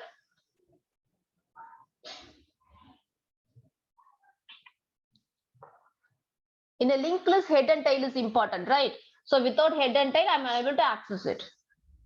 Yes, that is the main parent. Yes, you're right. That is the main parent. I mean that entry point. You're right, guys. You're right. That is the entry point. With the help of the entry point only, I can enter it. Like in a tree, always you're supposed to enter only from the root node. I should track the where it is starting. If I know the entrance only, I can just go ahead further. That is the reason. The first one who should we declare is we are supposed to declare the root. And I'll make this person as a null. Okay, so we did the basic requirement. Now we'll move on to the implementation. Now I'll just go over with the create operation, just a minute. So now let us go with the implementation of main. Okay, in a main, I'm going to call a create. I'm just calling a create method. So now we'll move on to the implementation of just I'm calling a create method. Now we are going to write a method for creating a node. Okay, if at all you wanted, you can write a menu driven program also. I don't want to waste time in the menu driven. Okay, so I'm just writing create alone. When we know that main is the entry point for our program, right? So here for any program, main is the entry point. So whenever it comes here, it calls the create method for the definition. So now we'll move on to the method for implementing the creation operation. So if at all I want to create, so let me mention void create, and this person is not going to return anything. I'll mention this person return type as 0. So here is the logic we are going to write for create. Okay, so whenever I want to create a node, what should I do? I should create a structure object, right? A structure variable. Whenever I create a structure variable for the structure, a node will be created, a new memory will be allocated, a new node will be created. So first I should do one thing. I should create a structure variable for the structure. So if I want to deal with the structure, I told you we have a customized name. It is not required to use struct tree always. So I'm going to make use of the customized name. So I'll make use of node. Okay, what does this node denote? So this node denotes to the pointer I'm creating for the structure. Okay, so with the help of this name, and followed by I'm going to create a pointer called CRT. Okay, so what happened as the node created here? So I'm going to create a one more pointer. What is this node? All those things, these are pointers. Listen carefully. These persons are just a pointer alone who is going to store the address. Okay, these are not something new. These persons are just pointers. These are the pointers. This pointers initially null, and this CRT pointers now I just mentioned as I just created the pointer alone. I didn't initialize it. So now if I want to allocate a memory for the structure, how can we do it? So I just created a pointer. So I can allocate a memory for this. How can we allocate a memory? I want to allocate dynamically. How will you allocate it? With the help of?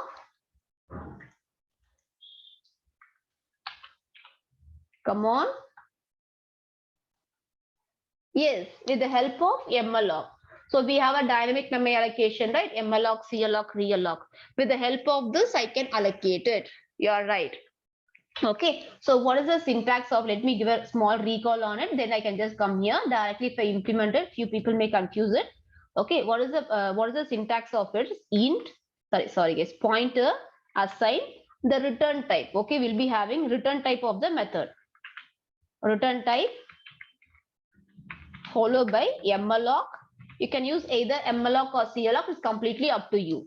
Okay, malloc followed by size of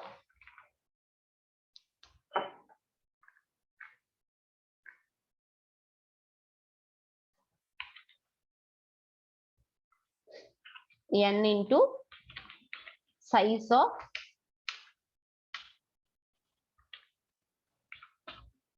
just give me a minute, let me align it.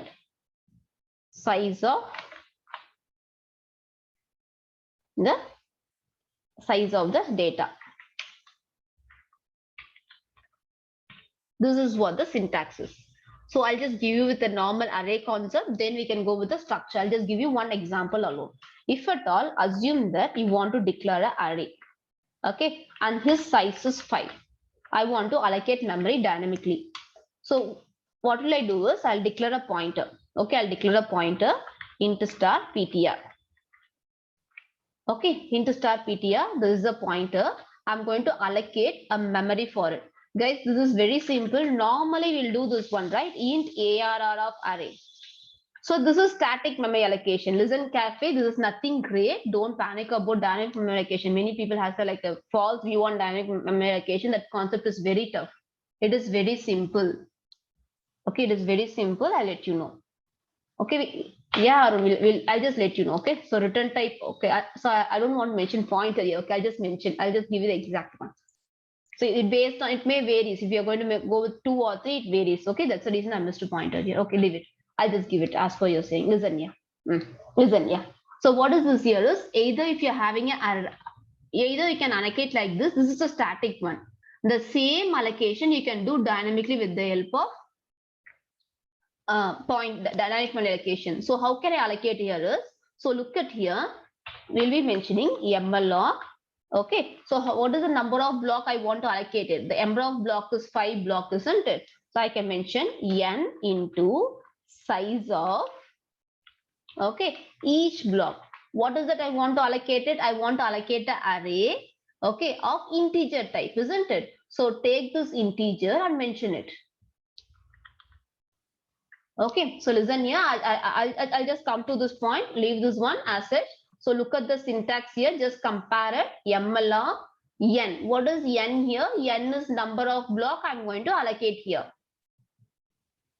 Okay, number of block I'm going to allocate here, 5, and each block is of integer type.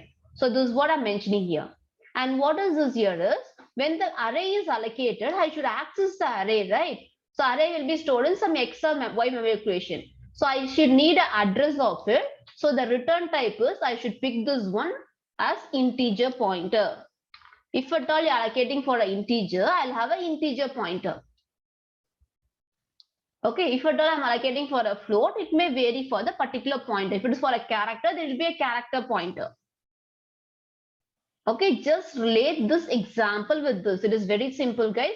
So based on this, we'll go with your structure also. No need of mugging up. It's very simple. MLOC and this size is 5 into, since we are going to allocate for an integer, take this part alone. Take this int alone. We are going to allocate for an integer. So I'm going to place int as a size here. And if I'm allocating this array, this is of integer pointer, integer array, right? So the address of it I'll just return as int star. So take the entire one and place it as a return type. So the entire one is a return type, and having this data type is alone the size of it. You can just keep like this. Okay, when it is a return type, it will be an integer pointer.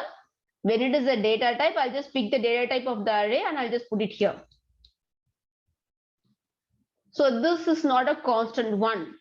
This may vary based on the allocation. So normally this is a static one. The same job is done dynamically like this. Is this clear so far? Shall we go with allocation of structure the same way?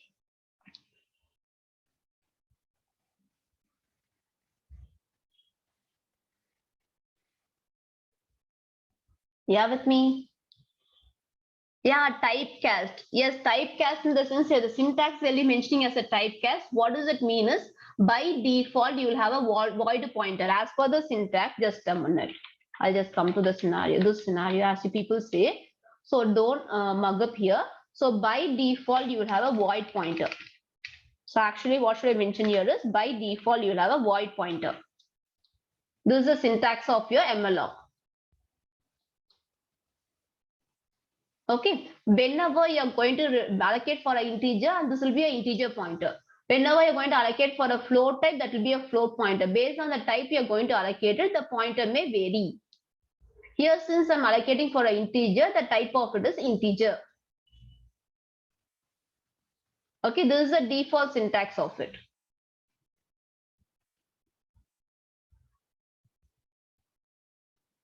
Okay, instead of mentioning size of data, size of each data, or size of each block, that is the exact meaning. You're going to allocate 5 blocks, and for each and every block, it will be of 4 bytes, right? If it's of integer, it will be 4 bytes. If it's of float, it will be 4 bytes. If it's of character, it is 1 byte. So got the syntax? Is this clear for everyone?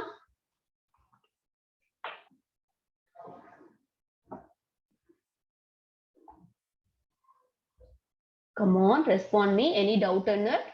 You can let me know. So in some definition or some syntax, they'll be giving us typecast that is not typecast. Since it is a void pointer, it is mentioning as a other type, right? That is the reason they'll be giving us a typecast. That is not internal typecasting. It is returning the address.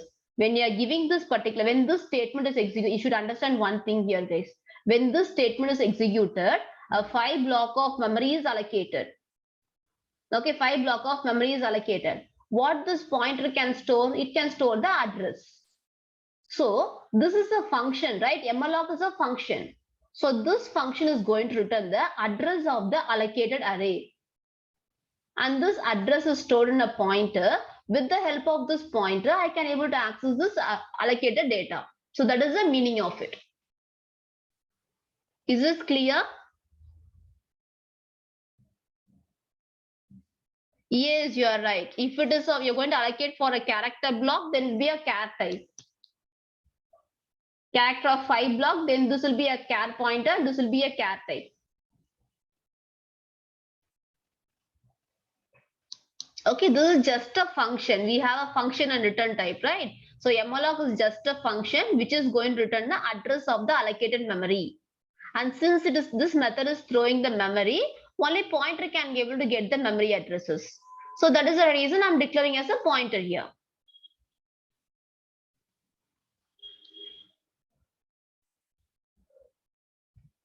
I believe that everyone is clear. Shall I proceed? If you have any doubt, please let me know.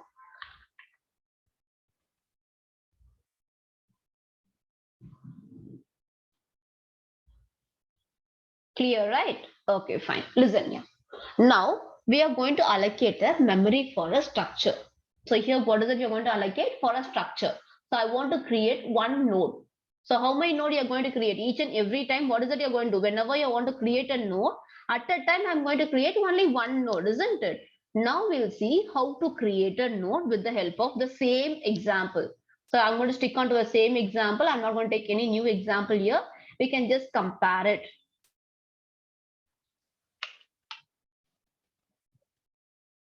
Okay, so here I'm going to allocate a structure here. So what is the structure type I mentioned here? The structure can be accessed with the term called node. Whenever I want to create a node, I can just call the term called node, I can do it. So here, what I can do here is, actually I'll just give you two representation guys, listen carefully. So I can just mention struct tree, okay, struct tree star followed by malloc followed by how many block I'm going to allocate. Only one block I'm going to allocate it. So directly I can just mention size of followed by struct tree. So if you want to allocate directly, I can give like this. Or okay, since I given type div, wherever you want to mention struct tree, I can just call node alone, isn't it? This is what I told you. That's the use of. So if you are going with this line number 8, this way of representation is fine. Okay, what is the meaning of it? So I'll just do one thing. I'll just type it here for this method. Don't get confused. I'll just give you the comparison with your array. Okay, listen here. Okay, just a minute. So this is what I declared. Okay, just a minute. CRT. So I'm going to allocate a new node.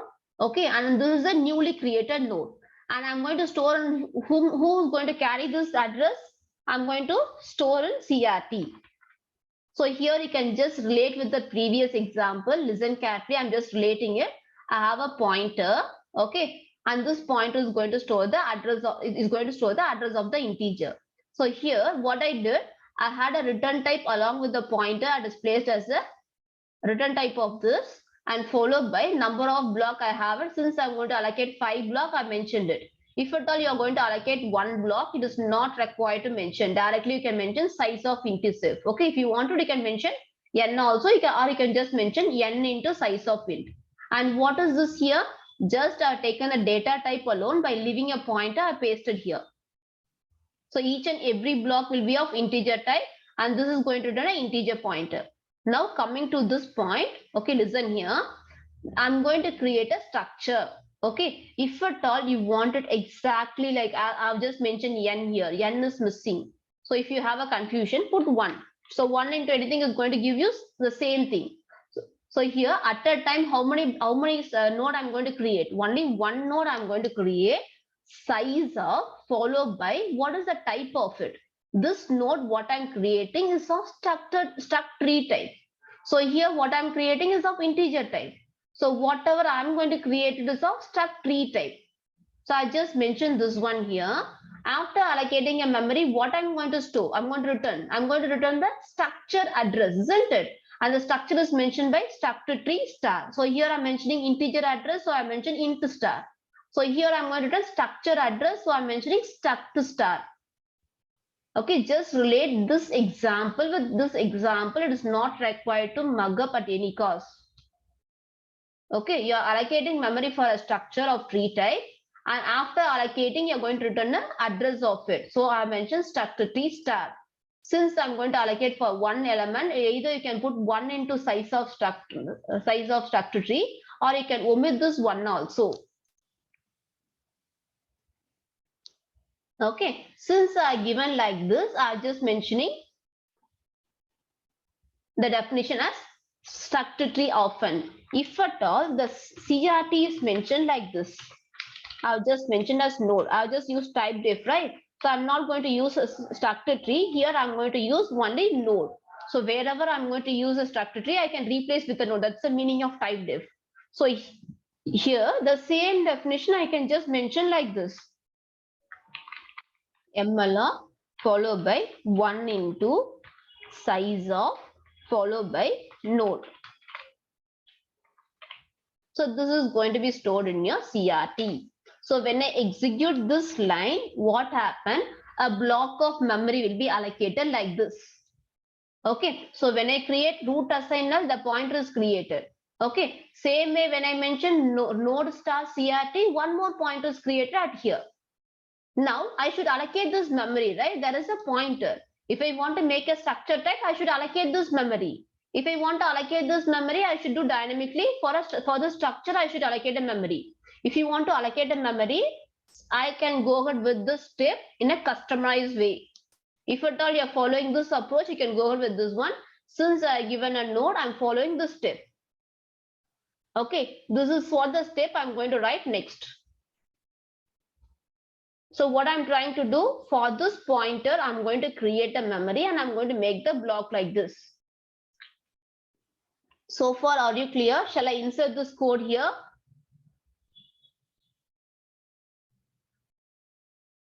If you want to repeat something, let me know. No need of mugging up anything, guys. That's the reason I started from the array concept till structure. If you find something difficult, let me know immediately.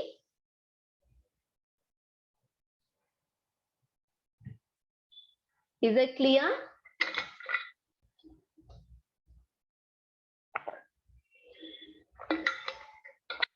Good. Tanika, no for what? No doubts? Or you have doubts?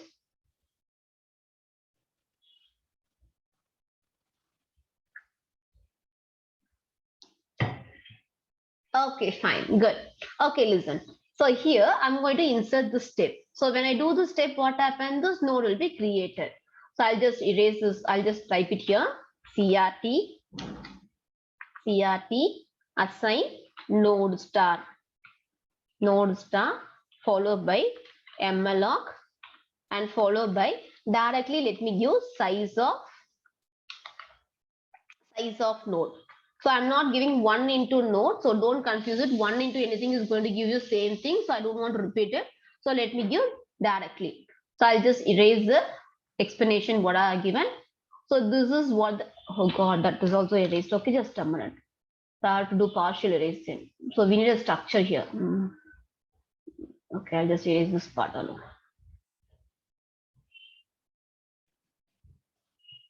Fine, listen here.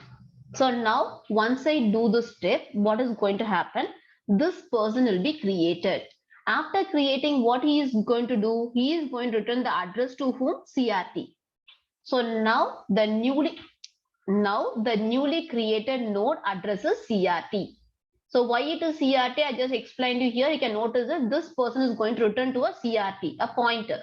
The pointer is of structure type, so he is eligible of storing the entire address. So assume that this person's address is like, what can I keep it as? Some 4000. Okay, this was his address. So this address will be stored in a CRT.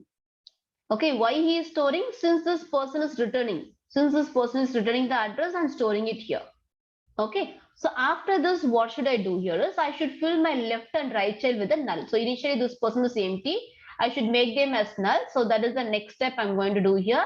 Since it is of pointer, here I'll be using this arrow operator for dealing with it. Okay, structure pointer will be using arrow operator. So now I want to specify this and the two person, right? So how these two persons are accessed? So these two persons are accessed with a term called left and right. So why I'm using left and right? Since I given a name for them as a left pointer and right pointer during my declaration itself. So I can just make use of those names for accessing these two persons. Okay, so whose left is this particular person is given with the name right now 4000 is the one whose name is mentioned as CRT. So temporarily I can access this person name as a CRT. Okay, now I'll just come here. I'm going to fill the left part and right part of him. So CRT's left. Okay, I'm going to make CRT's left. CRT's left in this is, as I said, I'll use arrow operator. CRT's left is filled with the null value. Okay, so once I do this one, this particular part will be filled with the null value. So here, this will be filled with the null value. Just a minute. CRT's left will be filled with the null value. Same way I'm going to insert for a right also. This is a common procedure. Later on we can fill with the values. During a node creation, you are supposed to make CRT left and CRT's right. So these two person has to be made with the null value. So I just made CRT's left and CRT's right as a null value. So these two persons are made as null. Okay, done. Now, so this is a basic node creation. So for what are the steps you have seen? Just a basic node creation. This is what the procedure will happen internally. Now, assume that I want to insert a value. Okay, I want to insert a value. So this is what we have seen in the creation. Okay, now if I want to insert a value, if I'm calling this one, I need to check one more thing. If my root is empty or I want to insert some, I have a value in it. So like whenever you're trying to insert a value in a tree, we should check this thing. Like we are going to deal with the existing tree or a new tree. So like how will I say that the tree is new? So the tree is new. This is when no node is created, root will be null. If we have a data in it, then the root will have the address of the particular node, right? So right now everything is null, just a structure is created. So the first node, if at all you're creating it, I should check in this condition. If my root is null, if my root remains null. Okay, I can just check for a condition. If my root remains null, then I can assign my CRT here. I can just mention root assign CRT. So the newly created node is my root node. Okay. Listen here, let me repeat this step. If at all my root is null, what is that your meaning? Meaning of it, just now you're creating a tree. And whatever the node you created is the first node. So when you're going to assign it, and this root gets updated. So this value gets updated from null to 4000. It gets updated to 4000 after this step. So after this step, it gets to updated to 4000. Okay, fine. This is also fine. Now I want to insert this node. I want to insert the data in this node. How can I do it? Okay, for insertion, I'm going to write a separate block. I'm not going to include along with this. So if it is not a root node, then I'll just go with the else part.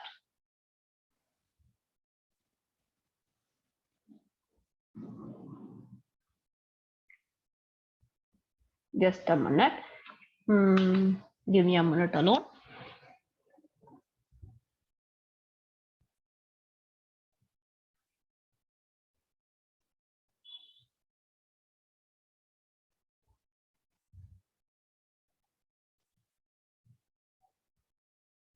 So we missed one step. Just a minute.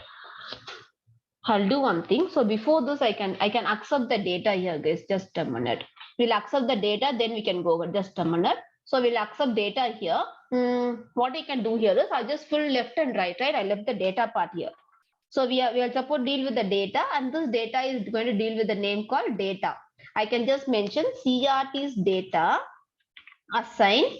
Okay, you're going to accept the input for it. So whenever you're going to accept the input, let me write the scanf directly, like scanf %d, comma, CRT tends to data. So when I mention like this, after filling this left and right, what is going to happen is this portion is going to fill with the value. If at all you wanted, you can write one print statement here also, like printf, enter data. That's for our reference alone. Okay, it is not mandatory. So what happened after creation of the node, left and right will be filled with null, and immediately you can accept the data and I can fill it here. So assume that I'm going to fill value like whatever the node we used, I'll just make use of same value. Assume that you're going to fill a value called 8 here. Okay, the sequence I'll just take it. Okay, I'm going to fill a value called 8. After this, I'm going to check if at all the row node remains null, then I'm going to make this node as a current node. Okay, so this particular node is a root node. I'll just make this root updated. This is for your first creation of the first node in a tree. Till this already clear, else part will go with the second, third node. Yeah, with me till this already clear. Any doubt at this point? We have just seen how to create only one node. I'll write the else, but next one. That's clear, right? Now, assume that I'm going to call a create again. For first time create, root will be null. Fine. When you call the create for a second time, this procedure, what is going to happen? The same thing will happen. So, right, once you go out of this block, make sure that after doing this process, once you go out of this block, the CRT gets refreshed. Okay, this CRT gets refreshed. This CRT will be no more. Okay, this CRT will be no more, guys. Okay, just a minute. It is erasing level, guys. I'll just cut off now. So assume that the CRT will be no more. Why it is?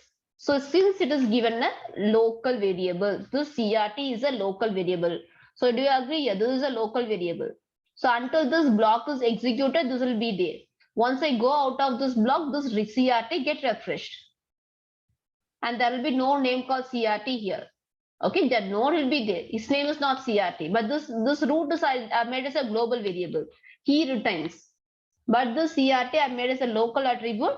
So this one goes and this only a root will be there and this node will be there. Now, second time again I'm creating. Okay, I'm just going to create for I'm calling create for a second time. When I call a create for a second time, again a CRT will be created, a pointer will be created. Again, no, Ritesh, like what happens then if we want to create a new node each time, then there will be a problem. That's the reason I'm making it. So I don't want the CRT anymore. I want tree structure to be remain. Okay, but I don't want CRT to be remain. Okay, I'll let you can understand when I go with the 2 or 3 node creation. Okay, just give me a minute or I make you understand.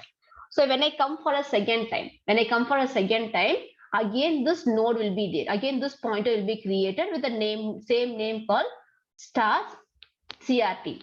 Okay, so this person will not be there since I told you he will be refreshed. And after this, what I'm trying to do, I'm going to allocate a memory. So assume that I'm going to allocate a memory. I'll just keep it here. Okay, just a minute. So I'll allocate a memory. Okay, that is the second step. So this is done. Pointer is created. So pointer is created. So this will be done. So when I say this memory allocation, this will be done. Okay, and this particular person will be right now given with the name called CRT. So right now who is CRT? He is CRT. This person is not called CRT. Since this block goes, the particular CRT vanish. Okay, so after this, I'm going to mention CRT is left. What is CRT right now? This person is called CRT. Assume that we'll have an address for him like 5004 or something. So tentative number is okay. 5004 and this 5004 will be the current address of him. Okay, so now if I want to say the CRT is left, who is CRT is left? He is left. So he is left part of CRT right now. He is and he is the right part of my CRT. Now CRT's left part will be filled with the null value. So it will be filled with the null value. Same way CRT's right also filled with the null value. So after this, assume that I'm going to give a data like 15 or something. Okay, tentative, let me give 15. Later on we can just change it if required. Okay, so assume that the data whatever I'm just entering is 15. CRT's data part is center part. I'm going to mention 15. So this is a newly created node. He is not linked with any part. Don't think that he is linked. This node is separate. This node is separate till this. Okay, so now I'll just come to the sequence. I'm just checking root is equals to null. Now look at the root. He sees null. He has a value, right? Root will not be refreshed. Only a CRT gets refreshed when it goes out of scope. Root is a global one. He will not be refreshed. He remains same. So root is the one who is reinitialized in the previous execution itself as 400. So right now when I'm checking if root equals to null, he is not null. Okay, he has some value. Now I should write a separate case. What is the case I told you? In case of binary search tree, I'll take some number. I'll check this number with the root node. If this particular data is greater than the root node or less than my root node, based on this, my insertion is going to happen. So this is what I told you, right? Now we are going to write a logic for an insertion. So till this, that's fine, same procedure. After this condition is false. When the condition is false, we'll move on to the else block. Now we'll see how to write the else block for this. Just a minute, I'll erase this one. I'll come to the sequence here. Let me write a else block. So if this condition is false, I'm going to write a separate logic called insert. In the insert, what are the two elements required? I'm going to compare the newly data to be inserted with the current root node. So I'll pass 2% as a parameter here. Who are the person I'll pass a parameter here for this function? One person is existing root node and the other person is the newly created node. So here the newly created node is given with the name called CRT. This is what the name of this person is, isn't it? So this person is CRT, 5004 is called CRT, and this particular existing node is called 4000. So I'm going to compare this with this data. So I'll just pass these two person as a parameter for it. We'll define this outside a function. Okay, let me take this function definition outside. We are going to define it outside. Let me mention void insert. Okay, and here is the logic I'm going to write for an insertion. So I'll write separately. For my comparison logic, I'll write separately. Okay, so now what is this person? This is also pointer type. This is also pointer type. This is also pointer type. What are these pointers? These pointers belongs to a node type. So either you can, as I said, you can use struct tree or I can just make use of node. So here I'll just give this person name as local root. Okay, I'll just give this person as local root, and same way I'll make it as node star and I'll make it as a new node. Just I'm receiving, guys. This is very simple, nothing great here. Okay, I'm just receiving with this name. What is this, Aviram?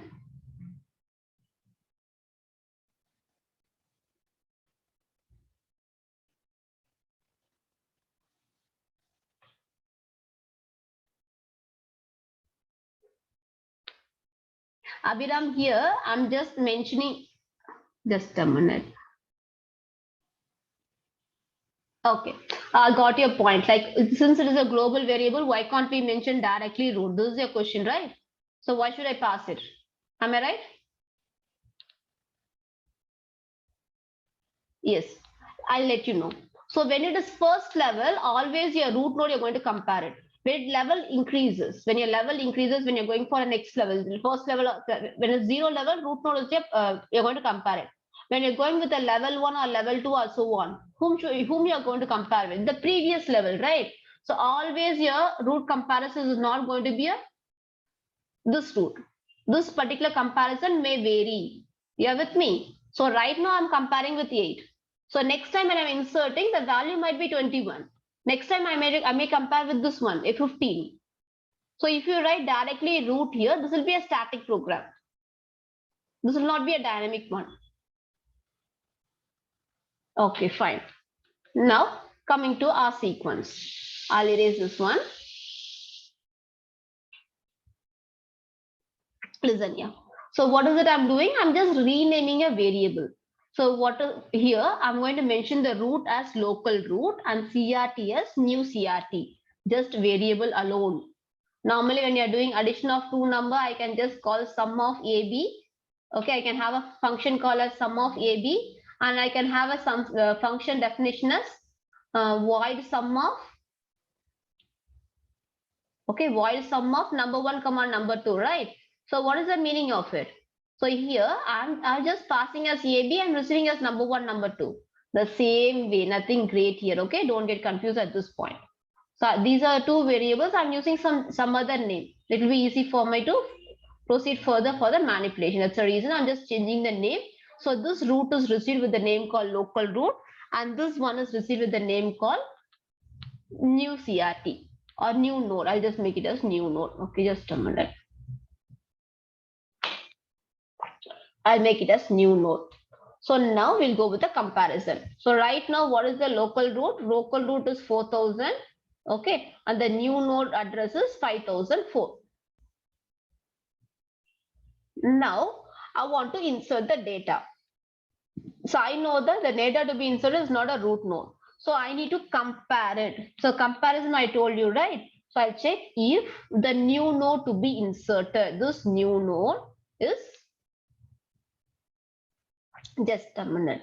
I'll check whether this new node's data, okay, new node's data here is 15. Whether new node's data is less than, where is my pointer? Just a minute. New node's data is less than local root's data. So what I'm trying to do here, I'm taking this 15 and comparing with 8. Whether this 15 is less than 8. My condition is false, isn't it? It's not less than 8, it is greater. So assume that as of now, true condition. Okay, I'll just write some true condition. So instead of 15, I'll make it as 5. Okay. Oh God. Entire data is getting erased. That is a bad. Okay. Okay, listen. I'll make it as 5. Okay, as of now, it is 5. It is not 15.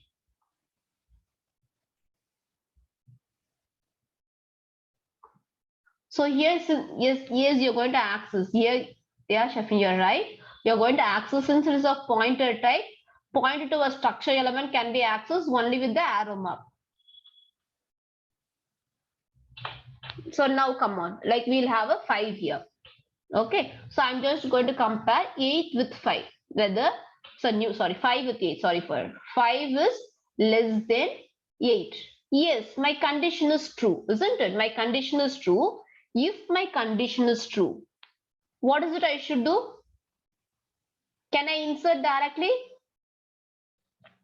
If my condition is true, can I insert directly?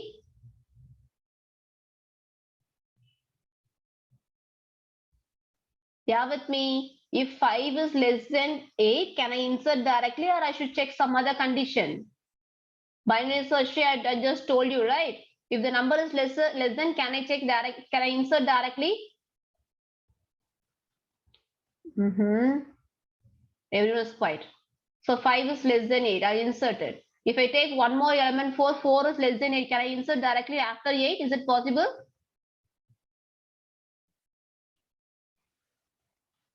No, right? We are supposed to check for a condition. What is the condition? Does 8 has existing left child? So when it is lesser, I know that partial that should be going to a left side. But I should say that I should check that do we have an existing child? If the child is not there, then I can insert it. That's what the rule is. Now I'll just go here. I'll erase this part. Okay, listen here. Now I should check for a condition again. So inside this, I'll have one more if condition. If, okay, if I have a left child or not, I should check it. So how can I specify here? The current node. The current node is local root node. I'll check if my local root node, okay, if my local root node left is equals to null. If it is equal to null, I can insert directly. Now look at this part. 5 is lesser, this is equals to null. So here it is null, right? No values is there. So directly I can initialize at this part. So what I can mention here is I can just mention local root.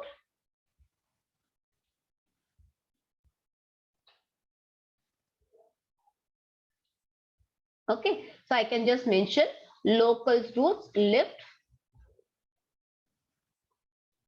assign a new node.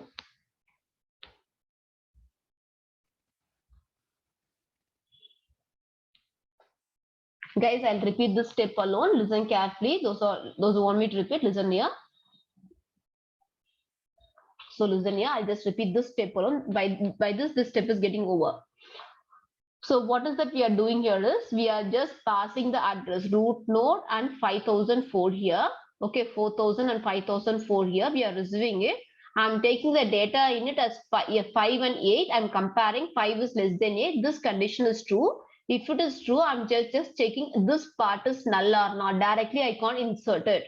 So I'm just going to check whether this part is null. So by applying local root, what is the name of this person as of now? Local root. Local root left is equals to null. Okay. Yes, right now there is no value in it. If it is confirmed, then insert the new node address. What is the new node address? This person is 5004. Insert at this part. So remove this one, insert it as 5004. So when you make this, what happened? This node will be attached to the left side of this node. Okay, till this already clear? Till this any doubt in it?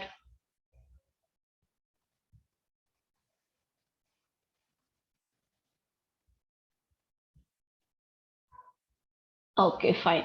Now when you do this one, this node will be the left part of it. Okay, fine. So assume that I'm going to go ahead with the next create. For the next time, I'm going to call a create. So I mean that for the third time, I'm calling a create. Okay, so when I'm calling a create, here I assume that the value is 8, here the value is 5, and here let me mention as value as 10. If the value is 10, what is it going to happen? I'm unable to move this part, guys. It's very hard for me to move. Okay. When I'm selecting, it is getting fragment select. It's the worst case, isn't it? The entire box is not getting selected. Okay, let it be. So assume that for the next time when I'm calling it, again create operation I'm calling. Yes, I'll come for a false condition, Abhinav. We have 2 false conditions, I'll come for it. Okay, further insert. We didn't complete. We have like 4 more steps to be done.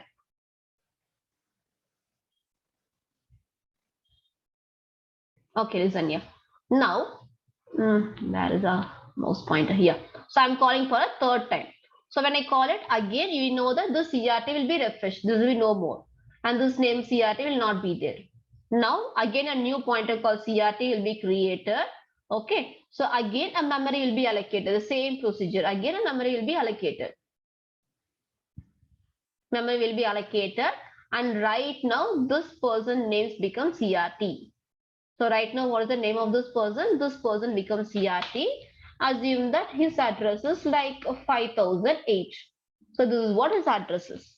After this, I'm going to fill the left part of CRT as like 5008 will be right now, this part. So assume that the left part of it is null. I'm going to make it as null. The next line number 16 executes. It becomes as null. Line number 17 executes. This person also will become as null. Here, assume that as I said, I'm going to give a value called 10. Okay, so till this it is over. Now coming down. Just a minute, I'll just scroll my screen down. Okay, I'm going to check whether root is equals to null. No, my condition is false. Root is 4000, right? Condition is false. Again, I'll come here, root comma CRT. Okay, I'm going to pass root and CRT. What is my root here? Root is 4000.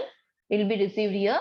And our CRT is, what is our CRT? CRT here is newly created node is 5008. I'm going to check it. Okay, so now I'm going to check a new node is 10, which is less than 8. New node data less than local root. So local root whatever received is 4000 address. Data and 4000 address is 8, which is greater. Our condition become false. When a condition becomes false, write the else part for it. We are supposed to write a else part for it. So, okay. So you're supposed to come with the else part for it. Just a minute.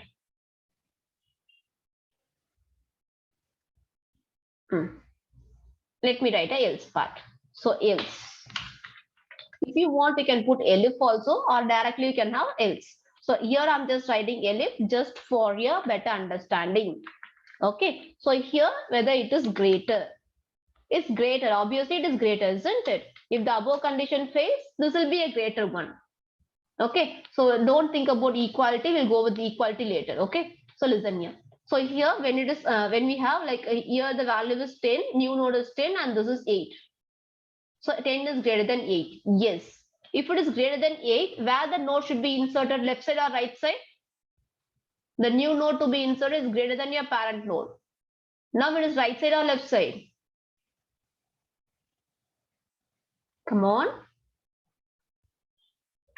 Right side. Yes, right side. Come on, what happened to you people? Only one answer I'm getting. Okay, 8, we inserted 5. Now I want to insert 10. So 10 is greater than 8. I should insert only at the right side. So even it is right side, directly it is not possible. I should check for a condition if someone is existing here. If not, only I can insert it. So for checking it, the same condition, what is that you're going to write it? Instead of checking for the left side, I'll be checking for the right. Okay, I'll check for local root right. Okay, local root right is null. Yes, the local root remains null, right? He is not updated. Okay, only left is updated, it remains null. Right now, if it is so, I'll just make it as local root assign, right assign, new node. So what's going to happen? This person will be updated with the new node. So what is the address of your new node? Address of the new node, what we passed here, that is 5008. This will be updated here. Now the structure becomes 5 and 10. Guys, even now the program is not completed. Only for one level we are wrote. Level 0 and level 1, our program will work fine. So when you want to go with further levels, we are supposed to complete. Till this audio clear? Everyone, is it clear till now? Any doubt, you can let me know. Left side, right side.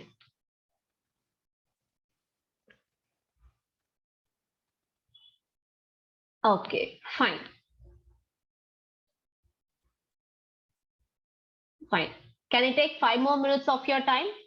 So we'll just complete one more level also. One more else part is pending. Can I make use of 5 more minutes of your time? Is that okay for you people?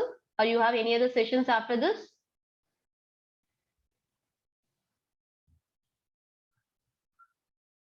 Okay, thank you guys. Thank you.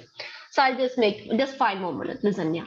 So I'll just insert one more create. Now we are just mentioned like level 1 we are completed, right? So now assume that I'll just erase this one. So as per we are completed. So this is what our connection will be. So this will be a left child of it. This will be a right child of it. Now assume that we are going to call a create for a next time. I'm going to call a create for a next time. And here my data is 17. So what is the data here? 17. Now we'll come here. So this step is going to execute again. So I'm going to erase this one. Like CRT will be remaining null here.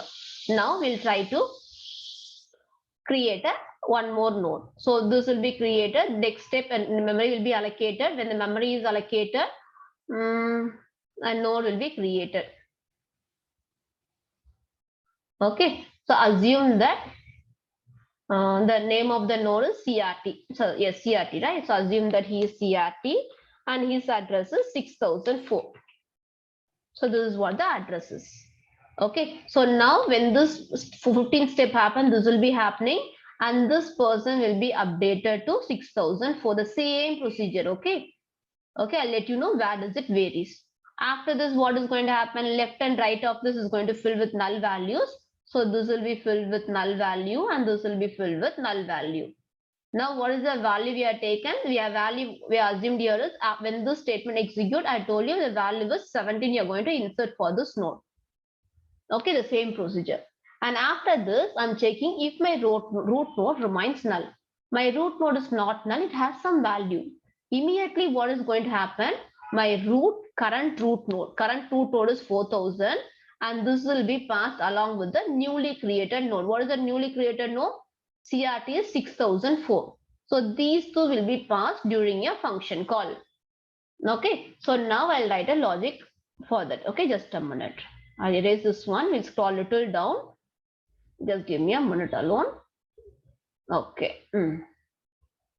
This is sufficient. Yes, right.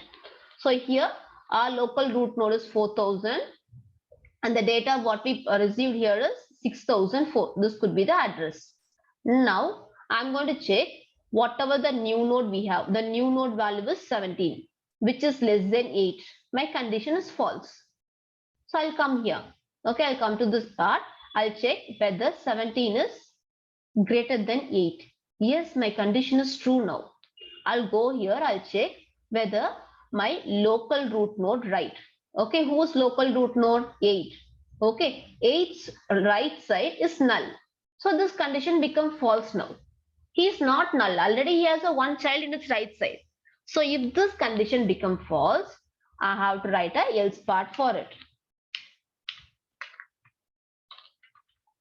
Okay, I have to write a else part for it by again calling a insert function. Again calling a insert function. So he is not null. So now I know that I'm going to insert right side, but directly I can't insert it. I should compare with the existing node. This person with this person I should compare. He is a right operator. I should compare with him. So now I should compare with him. So for this, what I'll mention here is at this place, I'll mention local roots. So local roots right, comma, a newly created node. I'll pass the same new node here.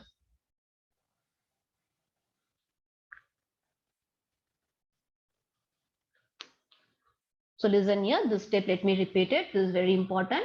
So listen here guys, listen carefully. So here, when this condition is false, what does it mean? I'm comparing it. So here 17 is greater than 8, but this portion is not free. So it means that this is not a position to insert. I should compare with the existing node. So I'm just passing the local roots right. So local roots right, who is that? 5008. I'm just passing 5008. Along with that, I'm just calling the new node. So new node is 6004. And I'm making the recursive call at this point. I'm calling this insert again. So when I call this insert again, this call will go again to up. Now I believe that you got why should I not mention here root node? If I mention root node, this logical changing will not happen. Okay, so now for the second iteration, I erase this part alone, whatever I did before. Now I'm going to compare with these two persons. So now again what happens? 5004 will be passed here and same way 6004 will be received here. Okay, 5004's data is 10 and new data is 17. So I'll just check 17 less than, okay, local node. Right now local node is 10. I'll check it. No, this condition is false. If this condition is false, it'll come here. I'll check 17 greater than 10. Yes, my condition is true. Now I'll check here whether left of my, so local roots right. So this is my local root right now. Whose local root? 5008 is local root. 5008 is null. So I'm going to make this as a right of this part and I'm going to make this as null as 6004 and I'm going to connect him to the right side of it. Is this clear? A recursive call again. The same process will be repeated. Right of right. Is this clear for everyone?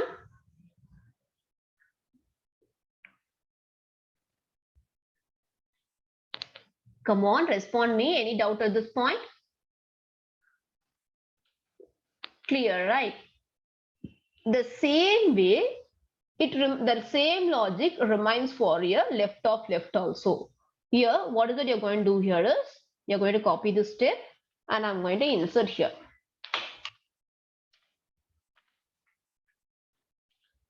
Okay, so instead of mentioning local roots right, I'll mention local roots left. That's it. So same thing will be followed for a left also. Okay, so whenever time permits, I want you people to work on this insertion. Okay, just as I draw, you can draw and check it. This will be working for all the cases. Okay, root, left, then right, root, left, left will work, root, right, left will work, root, right, right will work. All the insertion will be working fine with this algorithm. Okay, just work on this query alone. Okay, I believe that if people just noted this one. Okay, so work on this one. This is very simple. If you have any doubt, I'll just clarify it in the next class. Okay, we are done with the session, guys.